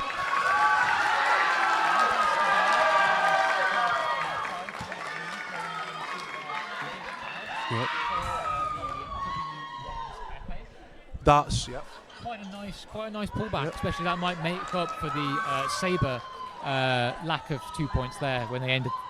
The M1s currently I can't quite see, but I see that they have the the ex-captain Harry currently competing. It's currently 16-23 for you there, Dom. Thank you very much. 16-23. So York still has quite a sizable lead, but it is decreasing ever so slightly. They're only up by 7 points currently. Yeah. Okay. The York fencers there just finished the Sabre bout for the M2s. I believe the final score is, well, not final score yet, but 30-27 or 28. I think Lancaster's just behind by 2 points in the M2 Sabre. Yep. As I believe Sabre is the strongest weapon for the M2s currently. I could be wrong. You probably have more intel on this than me, Dom. That is true. I mean, I know the Sabre has always been the M2's strongest weapon. Epee was always fairly good, and Ford tended to be the weakest, but that did change, I believe, last year. Though a lot of the men's mixed seconds foilists actually got promoted to the M1s. So we'll see if that makes a bit of a difference in foil, as they haven't had that yet. Yeah. The Epee for the women's one, still has a 5 point lead. There's not been any changes in that. Yeah, I mean, it's very, very good stuff, this, from Lexi. Very controlled, not rushing. Ooh. And then look at that. Play to your strengths. A lovely parry Play the bout how you want to play it. Slow it down, and a nice counter-attack right into the thigh. Other person's not doing anything about that. The M1 Epee match there is finished Okay, at a final score, I believe, of 17-25. 17-25, yeah, so not Oh, looking good for the M1s there. Yeah, Not looking good, but we like can look. 24 there. Yeah, we can look back to the women's ones. I mean, it's very good stuff from Lexi. You can see Ooh, that was a nice hit from That was a York good- there. that was a That good was hit. nice. But I mean, that is the thing with Epee. If you take your eye off the ball for even a split second, your opponent gets. I mean, look at that. Yeah. That's the type of stuff that we want to see here. Nice, controlled. As soon as he has Beat attack's working quite well. That was unfortunate. She just went slightly. just missed there, I believe, yeah. Yeah. But yeah, even like a slight bit of hesitation, the opposing fencer can instantly take up advantage of that if they're prepared for it. And that's with all the weapons, really, but I think Epee definitely, it shows a lot. As especially it tends to be if slower. you're within the danger area in Epee. That's a double. Again, Lancaster only having a loss of 2 in Sabre means that actually they're currently in the driving seat here. Very good, very quick attack off the line there from Lexi. Ooh. But just hit the floor, and so the opponent's got the points. So it's currently 24-20, but a very good bout from Lexi still. That's it. When you play to your strengths, you let your opponent do what they want to do, but then you just go in there, hit. That's what we like to see there. Nice hit. Lead has been preserved, so Yeah, no 5-point lead. yeah. No gain, but no loss also. Though overall, considering they had lost by 2 points in Sabre, that So means that Lancaster is currently winning for the 3 W1s by ahead. 3 points. Yes. Yeah. The So looking over to the M2s there, we've got a score of 31-32 to Lancaster. very close. That's very, very close. Now I think Lancaster, if this is going to be their strongest weapon, they're going to want to at least try and neutralise that advantage that York have by 3 points in Sabre. Definitely. Is that they won by 3 points at Epee, was that? In Epee, yes. I believe it was 3. I believe it went to time. I believe it was 42-39, the final score there. Okay. It's looking... So, yeah, 31-34. So Lancaster just want to pull ahead here. They just want to keep getting points. See, look, I mean, it's the same thing every time. The opponent's going to be slightly quicker off the mark than the Lancaster fencer, but the attack falls short, and then... I didn't actually see who it is fencing. I think that might be Ethan. Is it Ethan or Sparry? I We're actually couldn't see. it's Sparry. Oh, I didn't. Yeah. So I it's didn't very realise good stuff Sparry there was from Sparry, because on Sabre there. if your opponent's not changing what they're doing, don't change it. If they're going to attack every time, fall short, and you can get it, well, thank you very much for the points. In a bit, yeah. Absolutely, and it is really important to have a plan for what you're going to do when you go off the line. I think that's going to be a matter of a lot of points off here. If you have a plan of an idea of what you want to do, it will get you more points. I guarantee it. And so that's just Sparry off of the M2s, and we're getting on. I believe it's Ethan coming on. So we're wishing both fencers luck and hoping to see some really great fencing from the M2s. My apologies from Lancaster and from York. So just going back into the M1s, it's currently 20-29, so it's not actually... Lancaster M1s are not in a good position here. Not to put the weight of history onto them, but I believe the last time that York M1s won was... I believe it was 2017. It was a while ago, yeah. So nearly 10 years. Nearly 10 years ago. So this would be good for York. Very disappointing for Lancaster.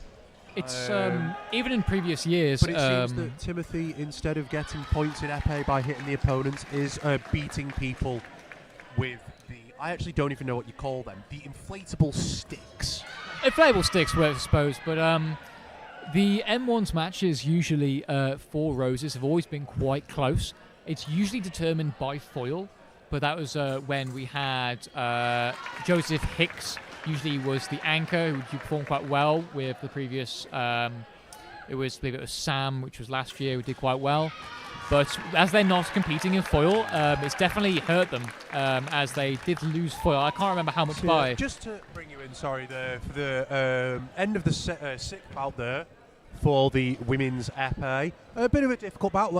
York have made ground back on Lancaster there by 3 points. So that's currently a lead of 2. But again, coming up to sort of the end of this, Lancaster are in the driving seat. Currently, it is neutral, the score overall, as Lancaster are ahead by 2. So it'd be nice if they could extend that lead a bit. And I did actually manage to talk to Dan Green, who is the current president, and Beatrix McVelia, who is going to be the captain for the mixed ones next year. As I was passing by, and they don't feel too confident about this bout coming.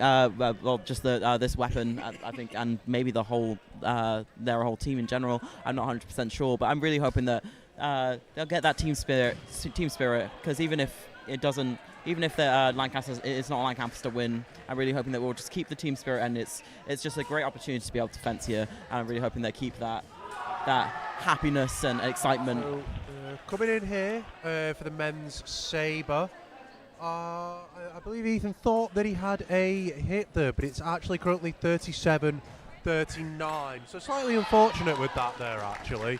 I don't know how that point was missed. Clean attack from Ethan. 3-point lead restored. It seems that Harry there is anchoring for the Sabre on the M2s. He has a 3-point lead to play with, so not a lot in it. If you can keep that lead, that would be good to make up the 3-point lead that York had on the previous Epee bout. To the women's Epee, speaking of leads here, we're seeing a slight comeback here. It's up to a 3-point lead now. Lancaster doing quite well in the women's ones at the moment in Epee. It's currently evened out the... with double point there, but we can take that. We're in the lead. Currently it's neutral overall, as I believe Sabre lost by 3 points. 2 points. Oh, okay, so Lancaster will be up by 1 point at the moment. So, Lancaster ahead by 1 point there. Coming into our second to last bout. I don't know who the anchor is. I assume it's Lexi.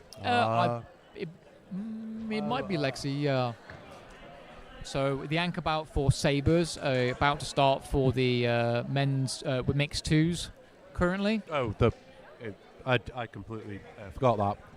Both the foil, both the Epee still to go for the women's team are actually both called Lexi. So it will be Lexi. Rose's Lexi, Lancaster Lexi, and York Lancaster Lexi. Oh, a lovely attack, resulting in an attack touche for York there from the M2 Sabre. Oh, an attack there, got straight through the parry of the York fencer, so I believe it's 39-41 currently. Yeah, Ethan is particularly good at getting past people's parries, and oh, it's Harry. Oh, my mistake. Yeah, they both are actually good at that. I think that's one of the things they have in common is they're both good at being able to flick the blade around a good parry. So this is looking very good. I mean, Harry here is on 44. I believe they're on 38. Wow, that was a very good parry. So that makes the final score 45-38, which, after a loss by 3 points in Epee, puts Lancaster M2s back in the driver's seat by 2 points going into foil, the final weapon. Yeah, and the mixed twos, they seem to be so very, very pleased. A lot of positive energy leaving that bout. We have not spoke about them, but they are currently on Sabre 25-12, going very well for them there. I believe that means they'll lock up this match. In the next few points, actually. The M1's currently trying to make out the score. There's a York flag in the way. 26-29, is it? Or 26-33 to York so for that one. It stayed similar as it was before with the point difference. Still a 2 point lead. Oh, no, now 1 point lead for the women's ones for Lancaster with a score of 37-36. Sorry, I've been given more. The women's twos are doing east side here. very good currently. Any words going into this final bout, Lexi? Women's captain? What are you thinking? We're just going to try and keep a lead. How many points that is, obviously try and win. Yeah. Good stuff there. Good luck to Lexi going into her final bout in 2 points' time for the M1s, women's ones there. So, looking across to the scores here, we've got a men's ones of... Oh, sorry, just bring you back to the women's ones. Very good hit there. So Lancaster have brought this back by 1 point now. They're currently 1 point ahead. So down overall, but still a very good Epee bout here, because Epee is very difficult to build points in due to the double hits. So a very, very good effort here. Ooh, and unfortunately, it's now gone to 39 all. So this is now going to be the penultimate hit of the penultimate bout. Very, very slow stuff here. Nobody wants to put a foot wrong here. It's very tense stuff, this. But just quickly looking across to the M1s. The M1s are currently 26... So currently the women ones are leading by 1 point for Lancaster with a score of 40-39 going into their final anchor bout. So that's quite a nice little lead they've got. A bit of breathing room with 1 point, though it's not quite big enough to make up for the Sabre lead that York had by 2 points. But we'll see what happens going into foil, as I believe Lancaster wanted to have a lead in Epee as they weren't too confident in foil, but it's all still to play for at the moment, so it could play into York's favour with that.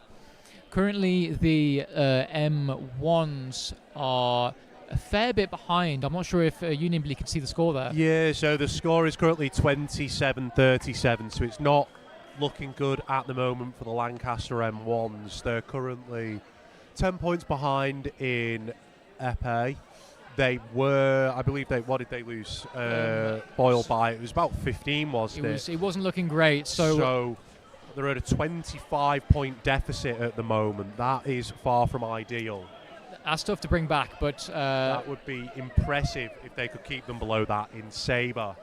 Sabre, though, is, I would say, the Lancaster M1's strongest weapon currently.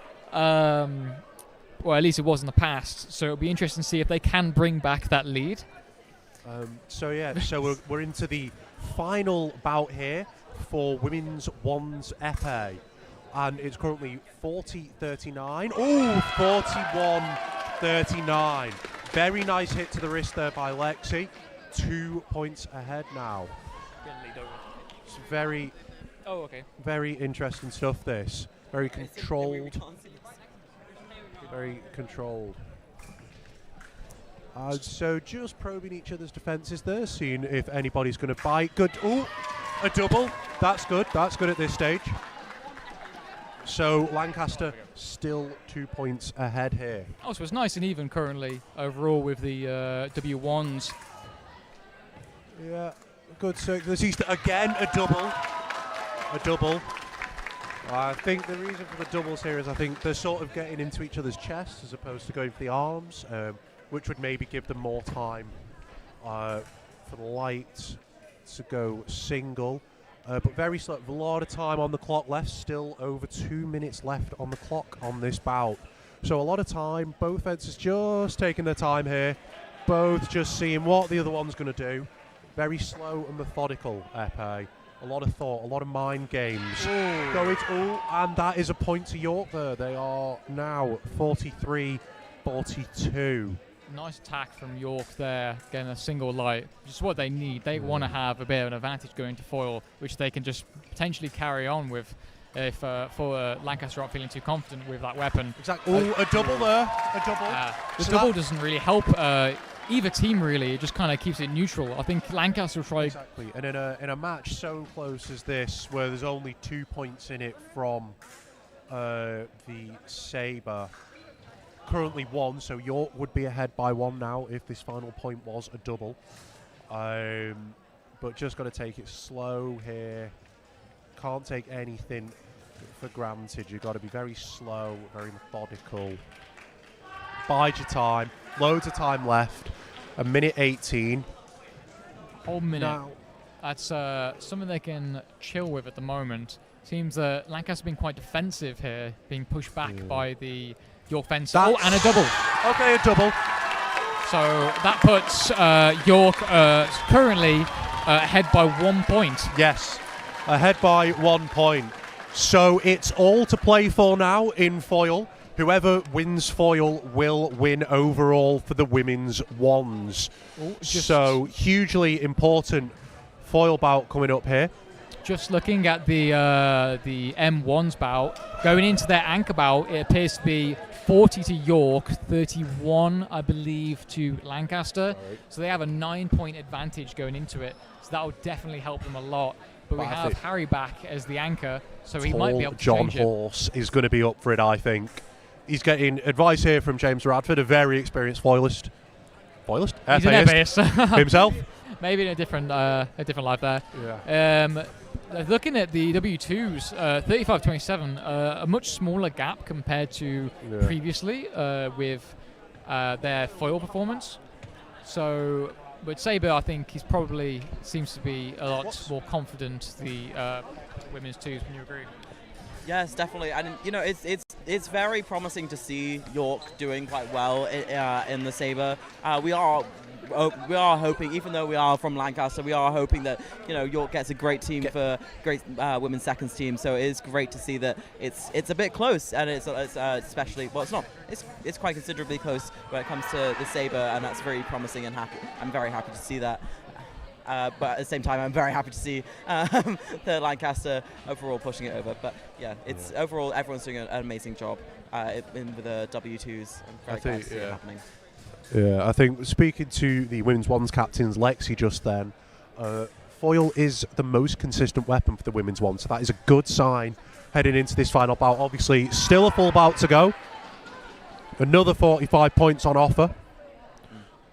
But with the difference of 1 point, whoever wins foil will win, because if you're drawing on points, it's the amount of weapons you've won, and currently it is 1 weapon win each to both York and Lancaster in the women's ones category, so it all comes down to this all-important foil bout. Yeah, and I know the women's first foilists have got to be quite a bit nervous, even on both sides. There's going to be a lot of pressure, and I'm really hoping that they kind of get through their mental game. A lot of fencing, it comes down to the mental game of it all, and I'm really hoping that they can all push through those nerves and just perform the best they can.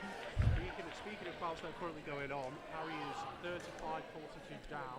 He's bringing points back, and that is what he's very good at. Harry is very good at, when he's fencing, getting those single lights that are necessary when you're down. It can be quite difficult to do that in our game, but it's something that he's good at. Just let your opponent, take the attack, but the attack's missed. And then there we go. The counter-attack, when the attack is falling short from his opponent, he's very good at picking that out. That is one of his very good strengths. It's shortening the lead there that York has from 10 to 6 points. So that's definitely what you want to see, and why he is the anchor of the team.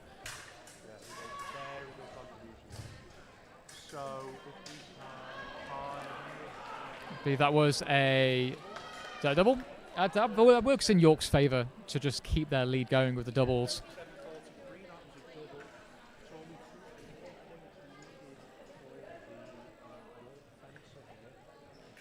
This is just about damage limitation, bringing it into the same.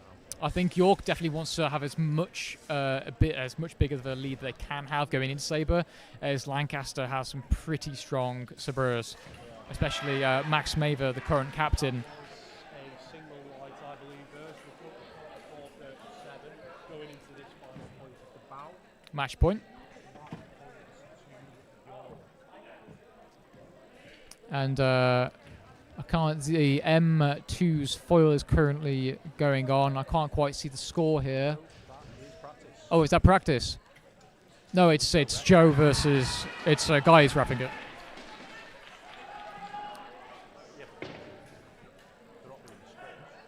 It's oh well, maybe not. Oh, it could be practice then. My bad. I'm just so excited. Excited for foil. How's the M1's Epee looking? It's looking like Harry was just taking another 2, 39-44. Oh, Deficit to 5 points. that is huge for Lancaster there. Context of it all, that still means that Lancaster. Oh, and another one. 40-44.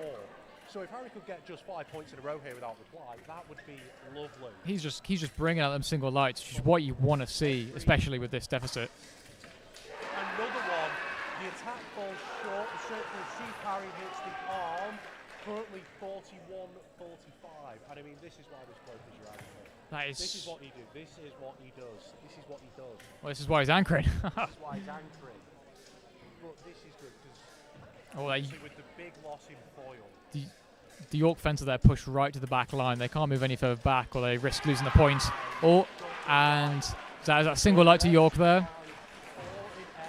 But a very, very good stint by Harry there. So 41-45 overall score to York there in Epee. And what was the score from foil? 45-30,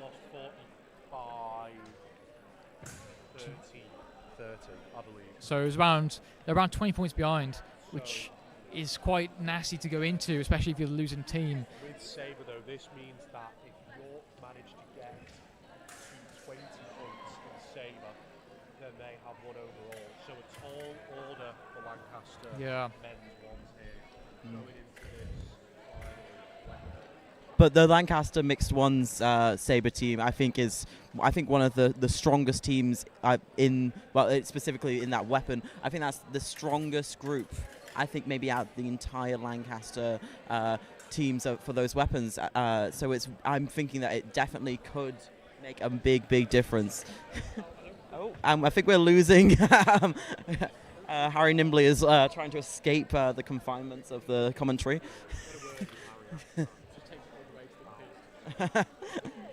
Yeah. So we're actually trying to stand on the edge of the court here to try and make sure we have a view of all the bouts that are going on, because we want to make sure that we can give you commentary on as much as we can. And currently, I don't believe that any official bouts are going on. Just at the moment. So what we've got coming up, we've got Sabre for the men's ones, we've got foil for the women's ones, we've got foil for the men's twos, and we have Epee for the women's twos. So a variety of weapons going on at the moment. All still to play for. No bouts have been sealed yet. The closest is women's ones, with York ahead by 1 point overall. Then it is men's twos, with Lancaster winning by 2 points. Wow. Then it is men's ones with a big jump up to York, almost 19 points ahead. And then, the score for the women's twos has just gone off. They're winning by Yeah, it's not even close though. So, yeah. It definitely is going to be very interesting how fencing overall is going to affect, and if we're going to win. Because even if one of the which teams win or lose, depending on whoever you're rooting for, if one bout goes to York and two other bouts go to if one match goes to York and two other go to Lancaster, it could be Lancaster's. If two go to York, it could be York's. Even if it was a massive difference. Individually. Is it? Yeah. Oh, so I'm sorry for that. I didn't know believe that. I want to say it's 3 points for the first teams and 1 point for the second team, men's seconds. Although I don't know. That's interesting. I thought that they were scored together. That is my mistake. No, not overall. Each team gets their own points. So all points to play for. Absolutely. As we go into the final weapons. Yeah. It is definitely going to be all to play for a lot of these bouts. It's going to be really interesting to see if the stress does affect some of these athletes. I know that definitely a lot of them are stressed, but it's going to just be a question of if it does really affect their fencing. And let's see if we can get some of the men's ones over here to talk to us. I believe maybe later. We'll get a word in from them. Practicing on the mixed ones piece at the moment, we have Max, who is the mixed first anchor and the captain, and we have Astrid. I'm not sure on either of their last names. That's my mistake. My bad. But they are two of our very best. Richmond. There we go. Thank you so much. But they are both very, very talented sabreurs, and hopefully that York is also getting some time to practice some of their sabre before they get to go on. Not too much, though. Don't want them getting any competitive advantages now, do we? But it's I think that York is probably going to go into this final bout feeling quite comfortable, and that could definitely mean that they could fall short. It definitely could go either way, but it's definitely looking that York is going into this with a big advantage for the mixed ones. Let's face it, it's going to Lancaster. Now, can we steal Mr. Joe? Is he not? No, he's rejected our request for an interview. Very disappointed from him there. I'm sure we'll be able to hear from some of the other fencers. Can we? Oh, here could be a good one. The men's ones coach, James Radford. Oh, he is approaching. We've got the men's ones coach here, James Radford. What are your thoughts going into this sabre bout for the men's team? Difficult position they find themselves in. Yeah, I think it's been uphill battle all day. Foyle was definitely a disappointment. I think they all started off very slow. They started getting into it towards the end, but I think overall, like, quite a solid performance in both Foyle and Epee. I think Epee towards the end, ex-captain Harry did a great job at the end, getting 10 points back. Yeah. Big bout from him at the end there, big bout. Well, we'll let you go and cheer on the men's team as they try and keep York below 21 points. 23 points, I'm told, and I'll take his word because he's better at maths than me because he does stats. So, yeah, well, we'll let James get back on with it, and the next final bout should be coming up very soon. Yes, for the M1s, that'll be Sabre, which will be very exciting. I believe they're just doing some practices at the moment. For the women's ones, it's going to be Foyle. So, and they've got currently Lancaster down only by 1 point, so it's also to play for. It's going to be a little harder for the M1s, where they're down by around, was it 20 points? Yeah, 20 points. It's going to be a tough one, definitely, for Lancaster if they're wanting to bring this back. I can see them doing a nice huddle, the mixed ones, hoping to have a bit of a game plan, I'm assuming, and trying to get the morale up and make sure that everyone's coming into this with a good mindset. Yeah, especially as they are down, the pressure can get to you quite a bit, especially if you start losing a couple points. Absolutely. And if you're leading, that can result in the opponent getting a lot of points and making it up. And as we know, York needs around only 25 points, from 25, 26 points to win the M1's event overall. So it is very, very tough right now. They are on the back foot, Lancaster. And I'm imagining they're going to go into this very aggressively. And so that they can kind of hopefully take York off guard.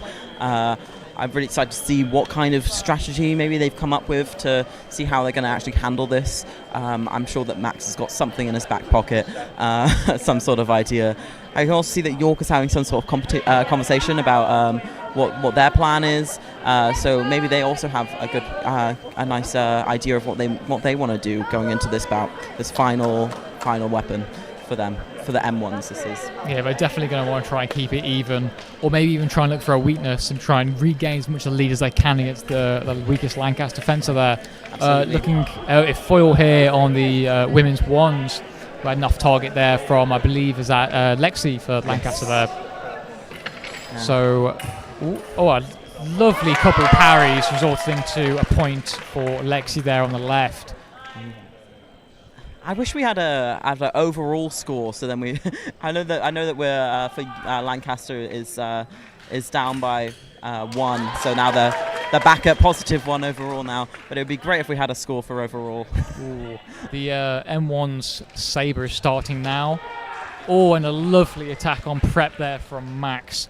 So that started on the first point, but usually that can set the mood for the weapon. Definitely, and starting with the Lancaster anchor definitely can help when it comes into the other fences going in. Hopefully, you'll have a few points ahead, so hopefully, it won't fall behind too badly.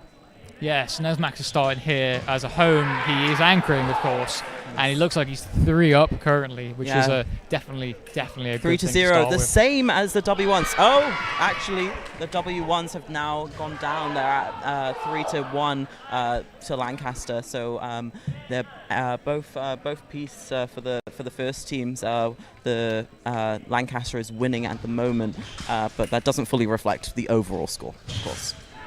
Ooh, and that is the first point for York in the M1 Sabre. I believe it is 4-1 currently to Lancaster. And the exact same again. Actually, well, with the foil for the women's first, we've just finished our first bout. 5-1 to Lancaster. Parry riposte. Parry riposte, no. Resulting in the York's counterattack going through as a point. Now that's quite good. They're currently getting some points. That was Max every day of the week. This is the start that Lancaster need. They need to keep the points down for the men's ones. 5-2. 5-2 though, not too shabby considering Max is the strongest fencer here for Lancaster. So not a bad start overall considering they probably need York needs around 23 points around to win the event.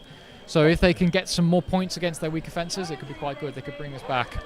But yeah, I mean, speaking of good starts, I mean, very good initial bout there from Lexi for the women's ones there. It's currently 5-1. Don't forget, just 1 point in it for the women's ones bout. So this is a very good start, putting them into a very strong lead. But still 40 more points to come. So a lot more to come there. That is true. As we've seen before, even a 9-point lead can be quickly turned on its head very quickly. So it's also to play for. But a nice 4-point buffer zone it's nice going into it. You keep your head more cool. You're not going to panic as much as you're in the lead. Exactly. And the M1 Sabre here, we have Astrid competing for Lancaster, who has York. They have quite an interesting fencing style, a bit unorthodox, I would say. Goofy, one could describe it as. You either do very well or get steamrolled. There is no in between. Exactly. There is no in between. But this. That was a lovely attack from York that was there. very unfortunate. That was very unfortunate. Something that Astrid there wasn't prepared for. No. Now, is this the break that York needs? Yes, that was a point left. Still looking like Lancaster is dominating slightly in Sabre, but that was together. That was together. So when the ref can't determine who's got the right away, it's a together and the point starts again and nothing is given. Or if they actually do just go at the same time. Or if they go at the same time, yeah. Again there. No. It looks like they're trying to argue with Mike. They're now, arguing. as you will know. They're arguing that they continue to attack down, whereas the ref is stating that they took a movement with the arm, which would have counted as their attack, so they're moving forward without priority, meaning just a small little flick from Astrid would have counted as a point. That there looks like a together to me. Let's see what the ref says. And I believe that was also a together, yeah. That's together, yeah. A lot of togethers there currently, so fairly even match between these two fencers. I mean, speaking of big changes very quickly, it's 5-4 currently in the women's ones match, so 3 points in a row there for York. So like you were saying, big leads can change very quickly, but there is just 1 point in this bout overall. In the M1 Sabre, it's looking like 9-3 currently to Lancaster. So they're keeping quite a lead. 10-3. Very good now. start there. Very good stuff from Astrid there. That is exactly the start that they need. That is exactly what Lancaster need to do to bring this back. She got a very, very clean counter-attack, I believe. It actually backed away very fast, which was very good. Just absolutely making the other person just fully miss it. The York fencer is still complaining about that point. I would say get over it. That's very common in Sabre, as it's a little bit subjective sometimes with the calls, but with it being a Mike being an FIA actual ref, FIE, sorry, not FIA, that's the Formula 1. Same difference. same difference. The organisation that does the international fencing competitions, he's pretty well versed in the rules. So any arguments you have against him will probably not go in your favour. Shut down. Precisely. Is the technical term. So Lancaster currently has a 7-point lead in Sabre, which is nice. They want to extend that even further and make sure that York doesn't get many more points. Was that the anchor for York then that Astra was against? I believe it was. I mean, away goes yes, second. it will be. Yeah. So yes, away anchor fence is second. Oh, it seems the York have pulled forward by 2 points in the M1's foil. So that's something they definitely want. And then I'm sorry. And that is against the York anchor as well. So it really is like a sign of, it really is important to put your best fencers as your anchor, and it does seem that is what these teams have been doing, and it's working. You can really tell the difference of who's had some more experience and been at some more competitions and just has a bit more proficiency with the sport. Is this a turning point for the M1 Sabre? They're currently getting a few points here, York. It's now 11-6 to Lancaster. I wonder if they can try and get that was maybe a very good counter-attack from Lewis there. Very good, nice riposte hit on the head. Getting to 12-6 to Lancaster currently. Just speaking about two of the other, actually. So the women's twos are currently Lancaster are up 5-1 in the Epee. And in the M2's bout for the foil, it's currently 6-4 to Lancaster. So mixed results here for Lancaster at the moment. A big mixed fortunes. This hasn't been a good bout for anything here, unfortunately. But I think now 31 seconds left, only 1 point in it. I would just go for it. Don't worry about it. Though York are behind in Sabre currently in the M1s, they have still got a relatively steady point gain, and considering they only need to get around 25 points to win overall, they're not making too bad progress. As long as they can keep trickling these points in, it won't be too bad for them. I think we're about to time out in the foil in the W1s, leading to a... Not the best bout for Ainsley there. That could have gone better. So it's a 5-9 there to York in the W1s. But this, again, foil will probably change. This will not be the last time the scores flip. That's very true, but if they can keep this lead, they will quite comfortably get through it, as I believe they have a 1 point overall advantage going into this from the other two weapons, the W1s. Oh, and it seems Astra's back on the M1s with York gaining a lovely counter-attack there as they were going back. No, it was going back. Counter-attack. They didn't have priority. Attack on prep, isn't it? That's a parry given to York there. That was quite... That was a strong parry. There was no argument with that one. It seems they're in the middle. I felt my knee, and I'm not even fencing there. Oh, was there a bit of injury there? No, that was a big lunge. It's Astrid there. So first attack's fallen short in this point. That would have been priority. Oh, what? No. Mike is about to give that to Lancaster. I think Mike is saying that the York attack actually stopped there. I'm not sure I would agree with the ref there, to be honest. It did seem there was definitely a stop there by the... It was a stop, but I would say the regained priority as Astra kept moving backwards. But I believe the way the priority change happens is if you stop but the other person's moving backwards for the duration that both those movements are happening. The point is kind of in flux. So, but I think that was actually just given as... This is where you have that a bit of changes in different reffing, as it's quite subjective with Sabre, as it's very fast-paced, and VAR would be great to have, but we don't have that here. I can't quite see the score now. It is currently 15-10. York are having a good time currently. Yeah. Oh no, not 15-10. It's 19-10, I believe. Yeah. So they've gained York a few halfway points. there, with just under half the points gone. Ooh. Big point there in the women's match. It's currently 7-11. So Lancaster bringing points back here, which is what we need. Yeah, absolutely. Erin is this is Erin McLean for Lancaster, and she just got another point. She's had a lot of progress over the last 2 years. It's been really great to see. So she's doing really great, and she's actually specifically good at going for time. However, that wouldn't be too useful in this situation for them, but maybe later that could actually be quite. Well, again, I think the most important thing: fight the bout at the pace you want to. Don't let your opponent dictate the bout. If you want it to be slow, take your time. Yeah, absolutely. Because the only thing worse than getting no points is losing the point. And that's a point to York, so we're at 8-12 to York for the women's firsts here.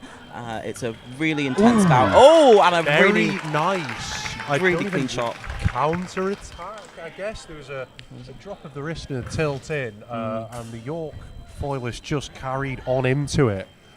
What are we looking at in the women's twos? The Epee score is currently 14-4 to Lancaster. So I think that bout is pretty much wrapped up for the women's twos, I believe. A few more I think when they get to 20 points, they'll have won. I believe so. And don't want to call it early, but I think we can be confident there. In the men's foil, I believe that says... Does that say 24-10 to... Or 24-15? No, in the men's twos foil. We've got a runner going out to get us the score for that. Okay, meanwhile in the M1 Sabre, currently it's 22-12 to Lancaster. So, yes. York is still getting some decent points here. Yeah. York 11 points. Oh, there's a lovely 10 points off the counter win. there. Lancaster 23 points off the win. 22-13 there to Lancaster, and swiftly up to 23. That's just taken a point. So just to bring you the score. It's currently now 12-10 to Lancaster. With Guy on the piste. So that's good there. I believe this would mean that the M2s win at this rate if this delta is continued. The M1s here, just having a bit of a break here. York is getting in the way, so I can't actually see. Yeah, I can't see the scores too well from where we are commentating. 23-13, 24-13. 24-13, not too bad. Lancaster past the halfway point now. That is good, but York's going to be hoping. They only need to get... also past the halfway point. Yeah. That is a very good point from Max there, so that puts us at 25-13. 10 more points for York. 20 more points for Lancaster. Well, that's Max doing nail-biting stuff, this. Lewis up next. That's Max doing what Max does best. He's a very strong, aggressive fencer. So he'll just gain the lead, really. But we're seeing if York can get some more points with the against the other Lancaster fencers. This is a big bout now. This is Lewis against the York anchor. Ooh, okay. This is a big bout, this. This is going to be quite the matchup. Yeah. If Lewis can get a good score here, that will put Lancaster in a very, very good position. Lancaster just have to keep drawing that lead. They need the lead as big as possible. Though, with our women's twos captain, the ex-women's twos captain, Finn. And ex-president. What do you think of the women's twos bout so far? So they've got a really strong team this year over at York Twos. It's their first time over fencing. They've been doing great. We won 45-15 in foil, and then Sabre we won 45-31. Currently we are on 17-8 winning for us in Epee. They've got a really strong team this year. It's been really fun to fence them. That is good stuff. Well, hopefully the women's twos can secure the victory there without this person snapping the epee in half, which it looks like is about to happen, because that is no, it's the York one. A lovely counter there for the York M1 Sabre anchor there. Very, very nice. But single Lewis light for can Lewis there, 27-15. Lewis just pushed straight through priority. Is it 23 York? Oh, an attempt at the parry there, but York just got straight through. So it's currently looking 27-16. No, but what do York have to get to? So currently it's 28-16 for the M1 Sabre. It's looking like quite a few togethers here, looking fairly even matched. Okay. Ooh. So it is seeming that Lewis may have injured his knee a little bit there, but that's nothing new. And he gets the point anyway. He doesn't need a knee. Bash. He's very, very strong with his breakthrough of parries. He can just flare through them. So York definitely has to either have bigger distance or a stronger parry. York Fence is not too happy there. He's would be arguing that it was his parry, but again, I don't think the parry had enough structure to stop it. The argument there, I think, was Lewis pulled his arm back, which isn't true. So it's currently 30-16. Lancaster only 15 points away from the win here. It's not too bad. How much of a lead do York have currently overall in Bleed, do you know? Well, that is going to be 19 plus 4. So that is 23. So 22 is the number. 22 is the magic number for York. So York has to get 22. Yes. Yeah, and then they'll win overall in the M1s. Yes, because they would win on weapons. Yes, they've already won foil and epee. And so currently they only need 6 points to Lancaster's 15.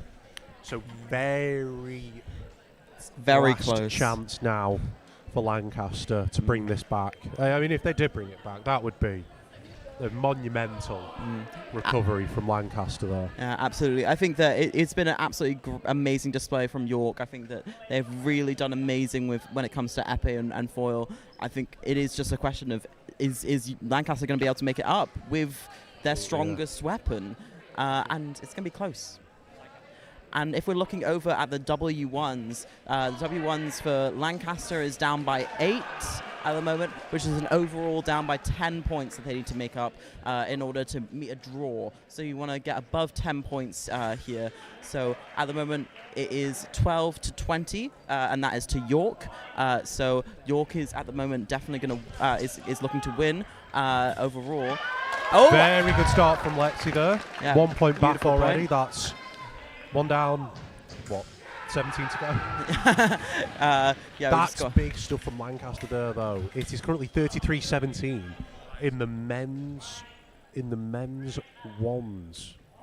So this is currently now Lancaster need to get 12 more points. Oh, that could be big. 33-18. 4 more points needed for York to get the win here. Yeah.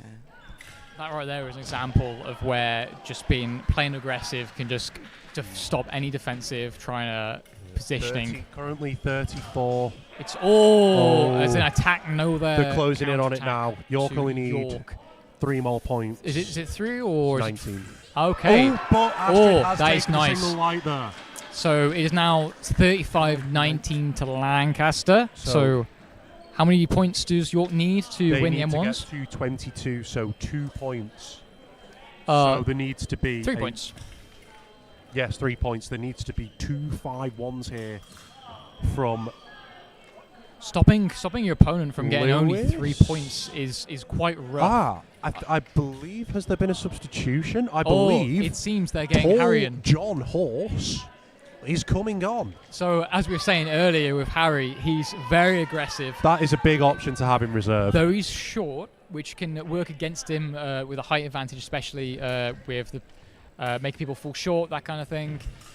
It's not going to go too well in that regard, but because he's so aggressive, he should be able to mitigate that, especially with his amazing blade work.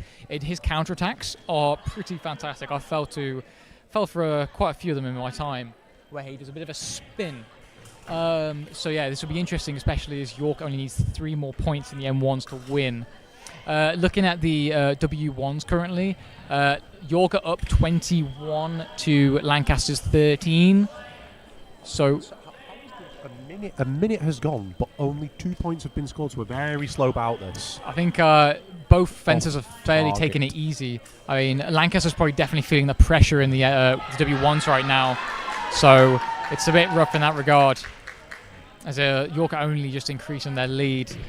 And as York are already 1 point up going into this, they're looking to be in a very good position.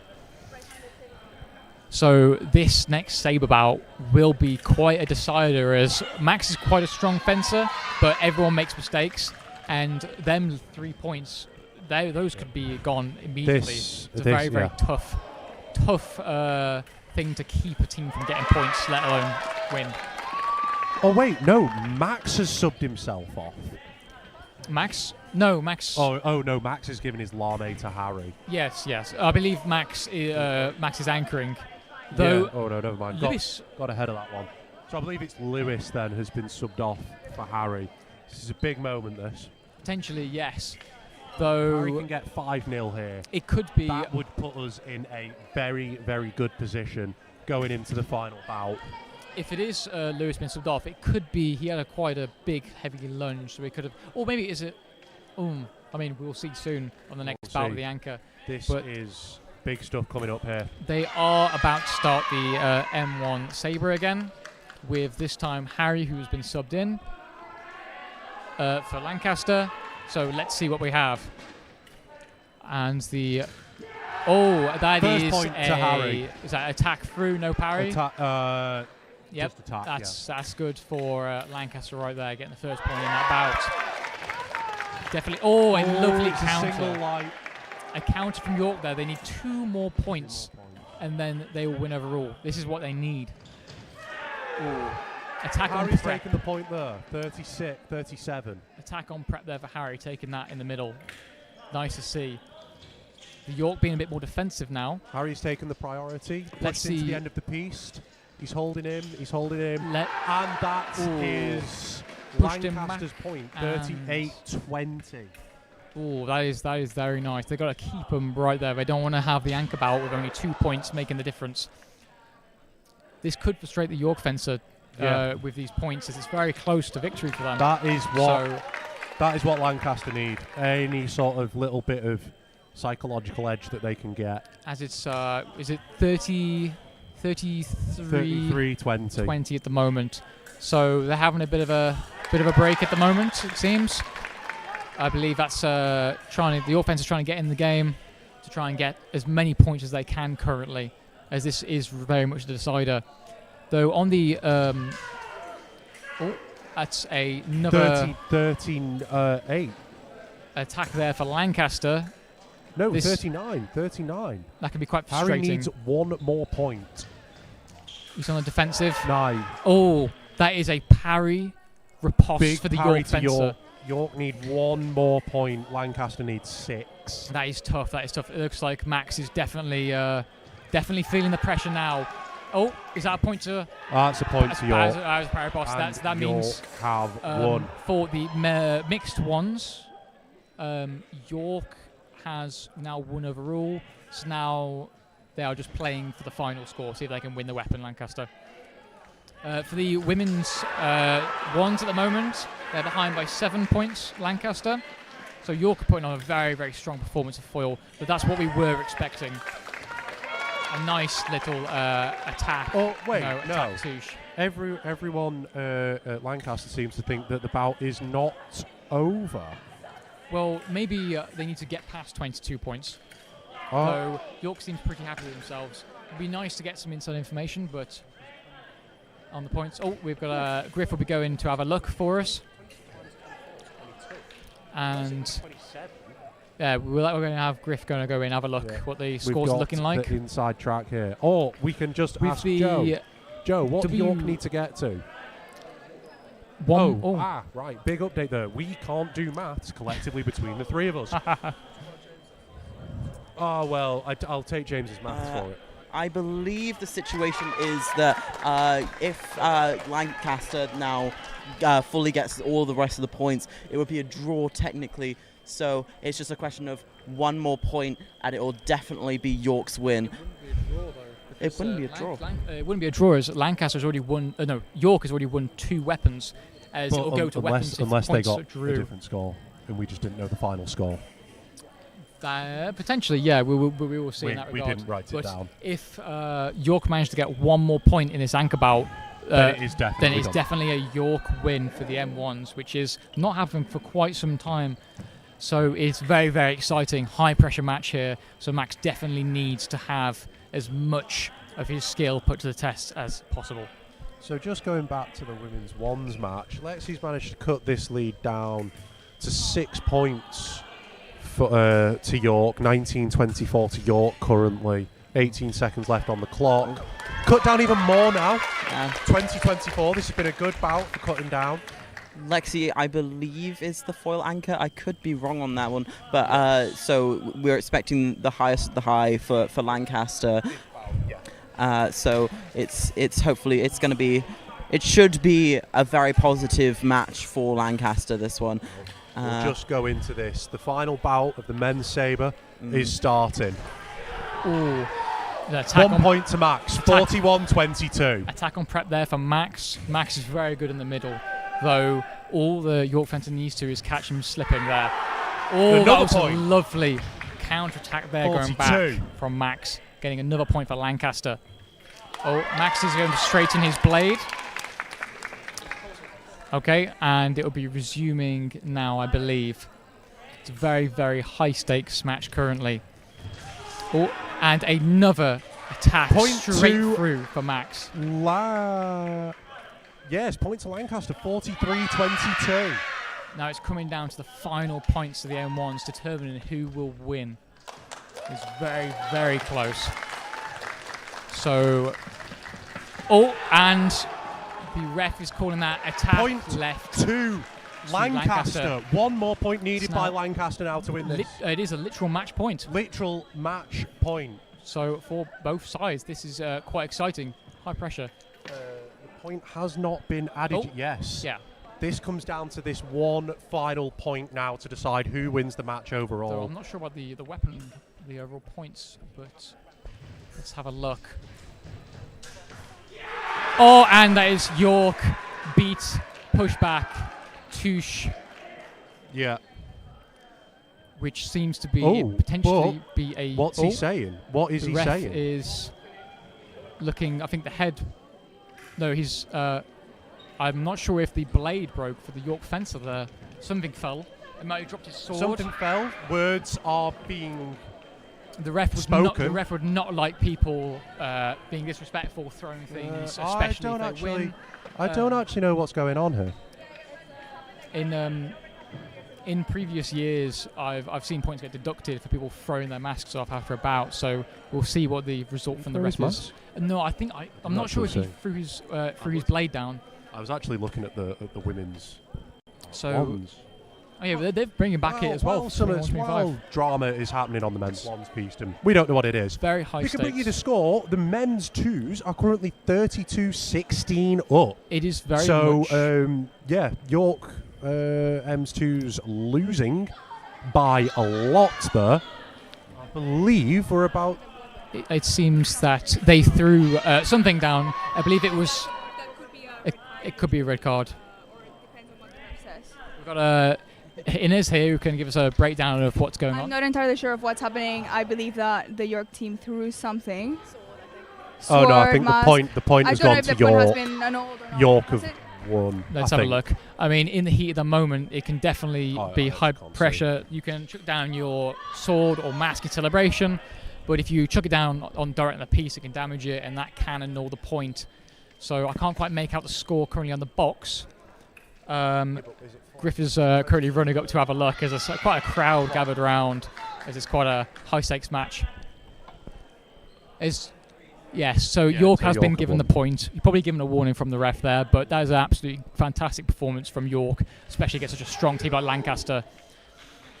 and that appears to be is the end. Lancaster lose by 1 point overall. Very disappointing from Lancaster there. That is from Lancaster's perspective. I think Lancaster will feel like they could have done a lot better in the foil bouts. I think that's what's really let them down today. That has been Lancaster is the foil. That has been a really, really heartbreaking loss there for Lancaster. But York has won, which is massive congratulations to them, where they excelled in both foil and epee. I wouldn't say they excelled in epee. They did okay. It was. Well, they did win. Let's not toot their horns a bit too much. The York flag is flying high for the M1s with their victory, though that score still needs to be checked, but it's very likely it's looking like it's a win for York for the M1s fencing. So going back to the W1s, York currently got a 7-point lead in foil, which means they've got a 8-point. Oh, now it's an 8-point lead. So, we can get probably a post-match review here from the president, Dan. Dan, would you like to come give your thoughts on the match? Never mind, Dan has wandered off. I think his thoughts are ones of yes. suicide. Yeah, well, I'm not sure that, but it's definitely he's not feeling great. You know, as the president, losing that match is that is heartbreaking for Lancaster. There, I'm not sure we'd want to give a bit of a review from there. I think it's going to take a long time. I think before we'd be able to get a review from anyone on the M1 team.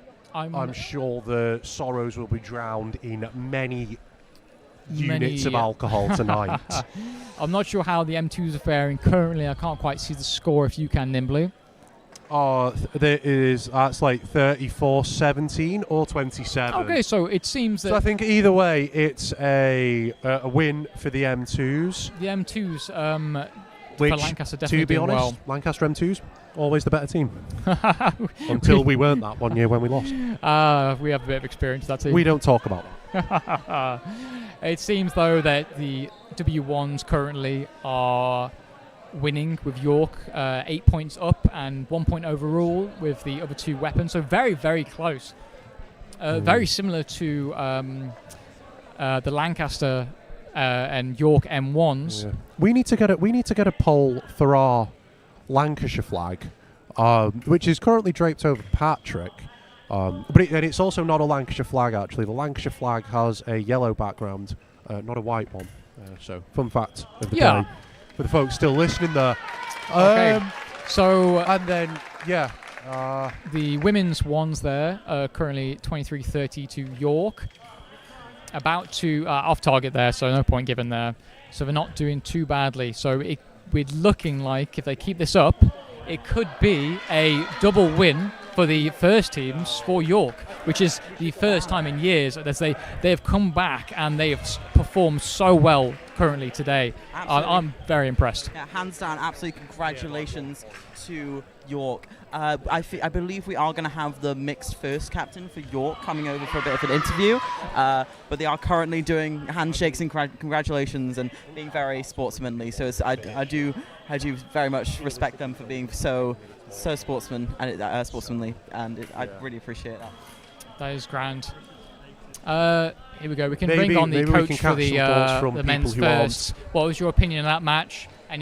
Anything you would say? Anything they did well? Compliments to York, maybe? Yeah, compliments to York. I think it was very poor sportsmanship at the end. I think that was quite a bad ending to a very, very good match, which is a shame. But I think, great match. York deserved it. Yeah, I noticed that something got through down. Was that the Yorkshire fences or York sabre? Yeah, the York sabre anchor. This is not how you play the sport. I think it was, really tarnished, a really lovely game. You toss it down in victory, that kind of thing. You threw it onto the piece, which for anyone at home is a very big no-no for fencing, as the piece is worth quite a lot of money, and that could potentially lead to a lot of damage, not into the club, but just the sport in general. It's a bit unsportsmanship, but the ref deemed it to be fine. They didn't annul the point, so overall. But I know previously at Roses a few years ago, throwing of the mask down on the piece did cause an annulment of a point, which did lead to the opposing team winning. Yeah, no, definitely. That was a very similar. I think maybe there was a lot more use of expletive language as well, and the last one, which might have pushed them over the edge compared to this one. But congrats to York again. They fenced very well. They deserved it. Yeah. Any comments on their Epee performance? So I think the Epee performance was slow to start off with. They really got going later on. I think if they'd have had the same intensity and passion at the start as they did at the end, then I think they would have put it up closer and scored total. Overall, that was James, the coach for the first team. So overall, a very, very tough and heartbreaking defeat that was very, very close all the way to the end, after the final point was given. And I think Lancaster had a good showing of themselves in the Sabre then. So now we go back to the next close match, the women's ones. Lancaster are currently 5 down, 32-27. But I believe that we have an interview here. Please introduce yourself for the TV and the radio. I'm Joe Palmer. I'm the York M1's captain. We won by a very narrow margin today. It was by 1 point at the end, which was incredible. We didn't think we were going to come in winning today. We've had a kind of low season in bucks, but this was really good. Everyone fenced really well. I'm so proud of everyone. So, it's been such a good day. Yeah. Do you think the lead you had in the epee and foil really helped going into Sabre? As I know Sabre for Lancaster is quite a strong weapon. It is, yeah. No, their Sabre team were really good. But today our epee and foil leads really, because we only had to get I think 23 points in the last one to win. So yeah, our epee and foil really helped. The foil performance that had quite a substantial lead going into it. Is there any reasons for that, you think? I think it's just George, he's our president this year. He did really well. He's a really good foilist, and I think everyone was just on their top game today, which was really great to see. Everyone gave it their all. So, any strict training regimes going into it? Or? There was we had a drinking ban a week before. We couldn't. Everyone had to be on their best game. No, just everyone came to training, and spectacular. It was a fantastic performance. A little hairy at the end with Raven. I'm not sure if your opinion on it with you. Do you? Our fencer shouldn't have done that, but the ref in was the excitement. It was exactly. But it was a deserved win, I think. In the it wasn't end. malicious at all. It was no, not at all. Just a bit. Obviously winning is quite a massive thing, as I'm not sure the last time when the M was won at York. Yeah, I'm not sure the last time we have for quite the an achievement fencing. there. Yeah, it's really big, big. Yeah, and a lot of our people on our team, it's their last one as well. Oh, so really? it's very exciting. That's a good high to leave on as well. That is fantastic. I suppose you've not seen much of the women's first at the moment. No, I haven't. I'm definitely gonna watch the women's first now. York is performing quite well in it. They are currently I have heard. And we're up overall by 1 with the other 2 weapons. Oh, okay. So if they can maintain this lead, that's very exciting. They might have a good chance. So it could be a 1-2 for York potentially. That'd be incredible. The women's first one last year against Lancaster. They always do well. So I'm really hoping they'll get it this year as well. Fantastic. Any questions, Griff? I don't believe so. Just congratulations. Thank you so much. I think I'll leave you now to be able to celebrate with your team and see if the women's ones can also pull it through. Yeah, no, we'll all be watching, so cheering them on. Right, thank you so much for the interview. Thank you. Okay, have a lovely day. Absolute, ecstatic. I would describe the captain of York there, finally getting a win, and especially if it's compared with them fencers last year at the uni. It's quite a good high to have. Absolutely, so they've got to be proud of themselves with that, definitely. And good performance overall. Speaking of good performances, though, bringing you a score update on the M2's foil. It's currently 39-22 to Lancaster there. So Lancaster M2's, I believe, have sealed the victory. Very, very good. So currently it's 32-36 to York in the women's firsts. So they are continuing to have that lead all the way through. And if they can keep that, it could be a York 1-2. Oh, some lovely power work there. Very big win big lead. Sorry, not a big win. A big lead there for Lancaster in the foil. I believe that means that they've already won. I don't remember the other scores. I'm not sure, but I believe they were down in Epee, but up in Sabre. I think they lost Epee by 3 points. I think that's the Lancaster victory there. Potentially, we'll see. It's looking good for them, which is So to bring you the closer match in the women's ones. It's currently 33 to 36 to York. But clawing the points back here, don't forget, in this bout, there is only 1 point in it overall. Ooh. So, still all to play for here. Whoever wins this overall will win the match. Did Lancaster win one of the other weapons, or is it both currently to York? It is currently 1-all. York won the epee and Lancaster won the sabre. Oh, fantastic. So it is very much all to play for at the moment. Yes, so 1 point in it. Actually, I believe it was the other way around. I believe you are correct. Yes. It was, yes. I believe the York won the sabre and Lancaster has won the epee. At the moment, it is 33 to 37, so it's still very close. Only 4 points in it and 6. Is it 6 overall points in it, or is it only 1 point difference now? One point overall. So only 5 points in it. So at the 6 points. 6 points. Sorry. Yes, 6 points now. So it's just a question of if it's going to make that difference. If that 1 point is going to determine it all, and it's really cutting it close now. We'll see if we can get one of the Lancaster fencers to have a bit of an interview. Lewis, what was your opinion on the match overall? It was good. We had a bit of a rough start, but we managed to pull it back strong. I thought the team did really well to get around itself after the kind of difficult beginning. We managed to pull ourselves together and end really strongly. So yeah, bit of a shame to lose, but we did well. Definitely a very close one, though. What's your opinion with how Foil went? As it wasn't too strong to start with, and Epee pulled it back a little bit more. No, I thought it was good, but I think it just started off and then it didn't go as planned. But hey, we still got some really good points on them. Everyone tried so damn hard. Yeah.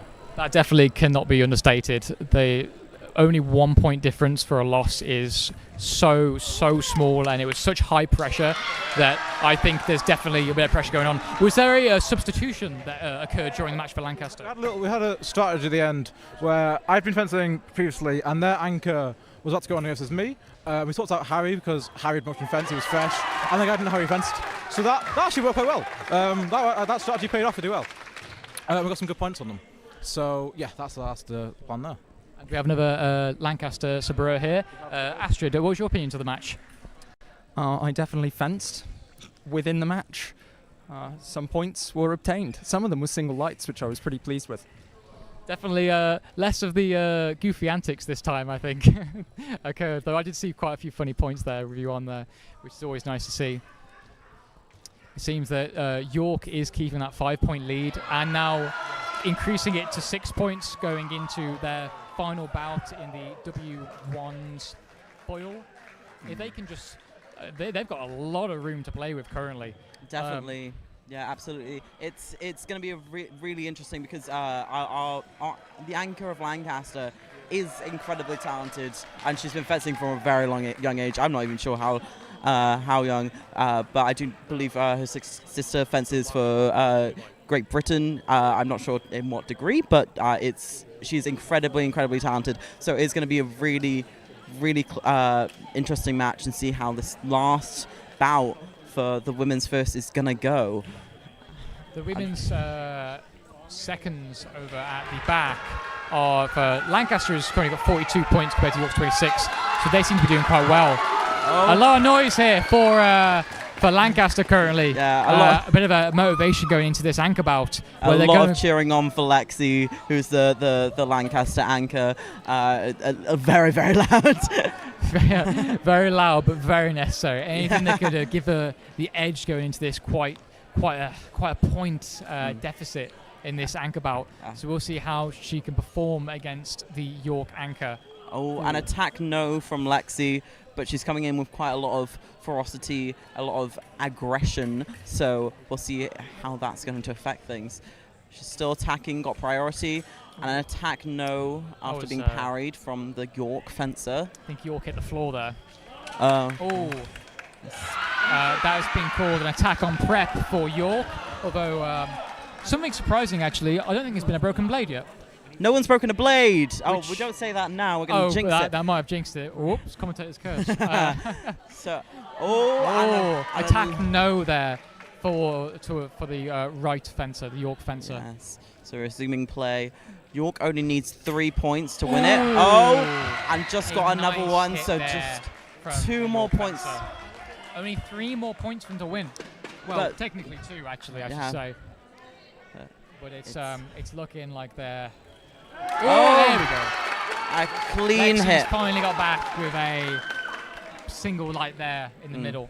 Is Nice. this a mark of a comeback for Lancaster? Potentially. A lot more aggressive now. A lot of A nice parry riposte there for Lexi. Yeah, beautiful. Cleanly executed. Yeah. And they're going at it again. It's Lexi has priority here and just slowly approaching. Oh, an Off attack. target on the counter attack for the York fencer. And they're going again. Oh, and then attack hit for two. Lexi. I'm going to move around your other side because there we go. There's a lot of a crowd around here. Yeah, everyone. Final bouts of the day. And another very clean hit from Lexi. She might bring it back. The cheers are definitely helping Lexi keep cool. Ooh.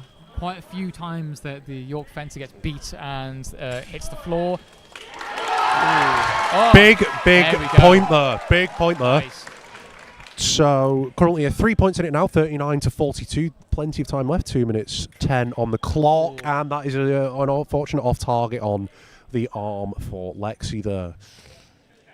Keeping this attack up, keeping this pressure up is exactly what she needs to do. You've got to be careful when you start Good losing. parry, good counter attack, good cut. That is another point. Ooh. 2 points in it now. York's 40-42. York's Remember? got to be careful as losing quite a few points in a row. Amazing attack off the line there. It can definitely get the mental state in a losing attitude. So a good reset usually has to happen in case you spiral. So York needs to take. There we go. Ooh. A nice counter attack there from York. They only need 1 more point. Nope, they need to win. Oh, they need to win. Yep. Whoever wins this. Oh, yes, you're right. My bad. So 4. Oh, an off target there from Lexi. It's currently still 41-43. Oh, that was some lovely blade work there. Unfortunate point there. York now need 1 more point to win it. Lancaster need 4 on the bounce with no reply. A lot of pressure here on Lexi for Lancaster. What? Lexi just got given a yellow card for starting early before the ref called go, LA. The ref was a bit quiet though. That's hardly. Oh, an off target to the thigh there for from the Lancaster fencer. Moving forward. Oh, it's a core there. I'm sorry. That's Went a yellow. straight into That's each a yellow other. card. That's intentional core recall. You can see you can see the fencer step into that. I don't know if it was intentional. No, I've been carded for that. That's intentional core recall. But it's quite a tense bout. 1. Oh, cheers round currently. Not many points left to As go. you can probably hear, point to Lancaster, 42-44. Oh, off target. That would have been a lovely point if the York fencer managed to get that going. Bit scrappy. Oh, off tried target to on the nick counter attack a there. attack on prep. Is that attack on prep? That is attack on prep. I would always in the saber one side. Oh, that was a big lunge, a big attack through.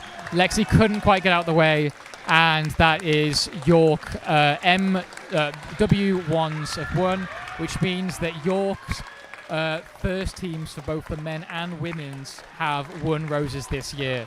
But that also then means that both the seconds teams, the men's and women's, were won by Lancaster. The only sad part is the Lancaster women's seconds is a legacy match or exhibition match, so it's not worth any points. So I think it's 1 point for Lancaster and then 4 points overall for York overall in the big tables for roses. So a big win for York here, and we'll see if that holds up with the other. So I believe that is us coming to the end of fencing. Thank you all very much for sticking with us for these 3 bouts. Big congratulations to all the fencers involved.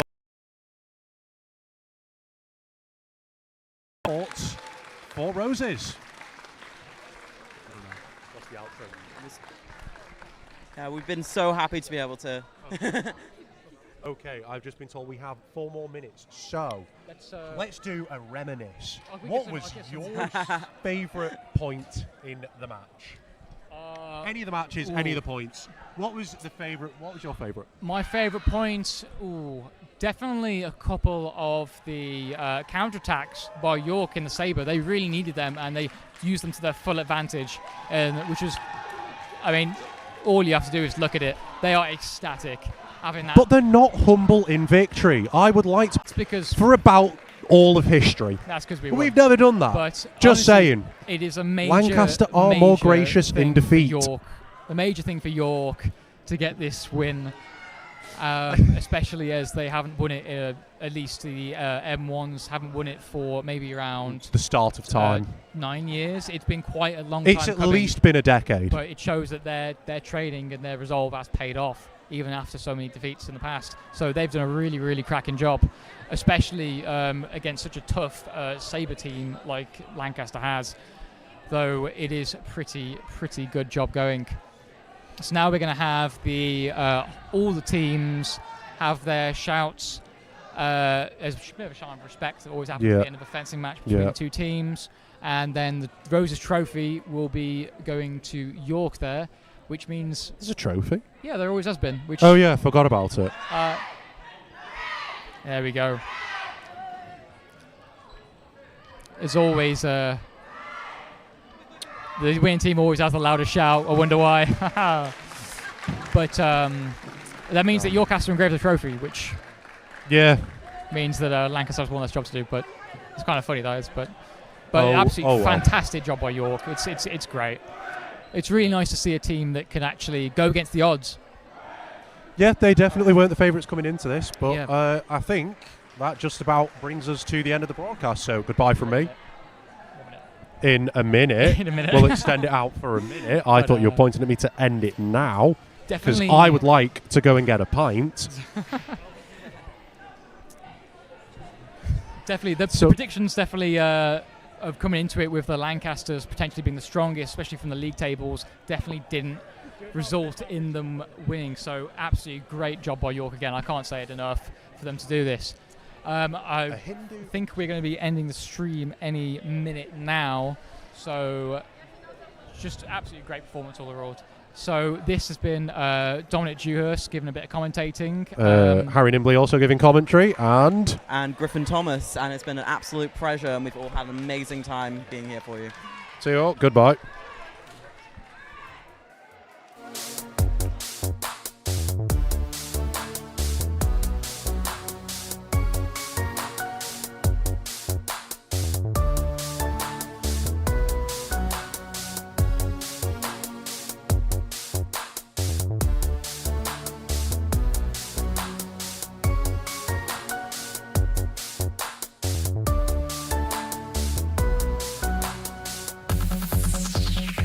This is your official coverage of Roses 2026.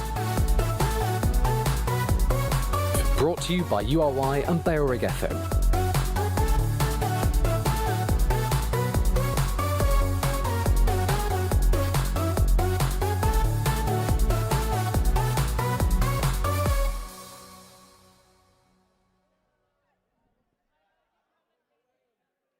Thank you for listening. This broadcast has now ended. You can find more coverage at roseslive.co.uk.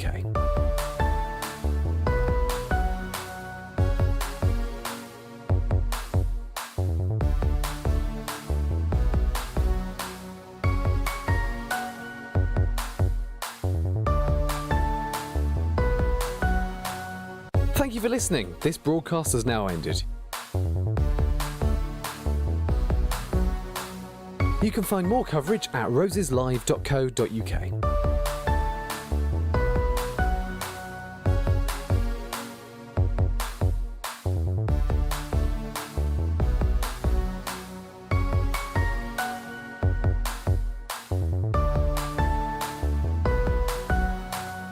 Thank you for listening. This broadcast has now ended. You can find more coverage at roseslive.co.uk.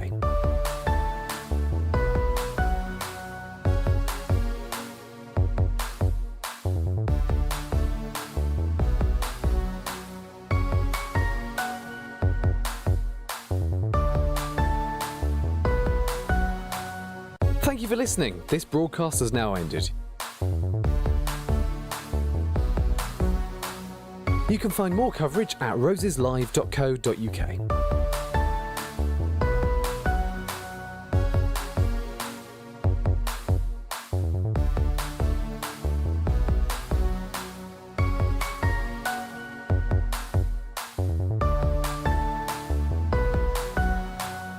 Thank you for listening. This broadcast has now ended.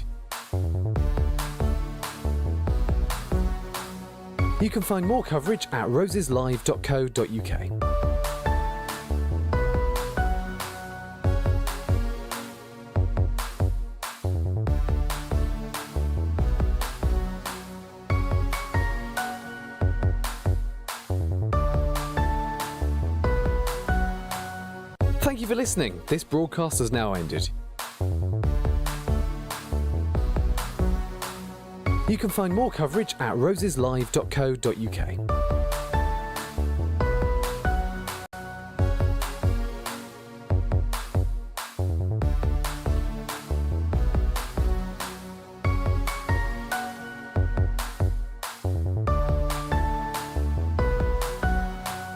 Thank you for listening. This broadcast has now ended. You can find more coverage at roseslive.co.uk.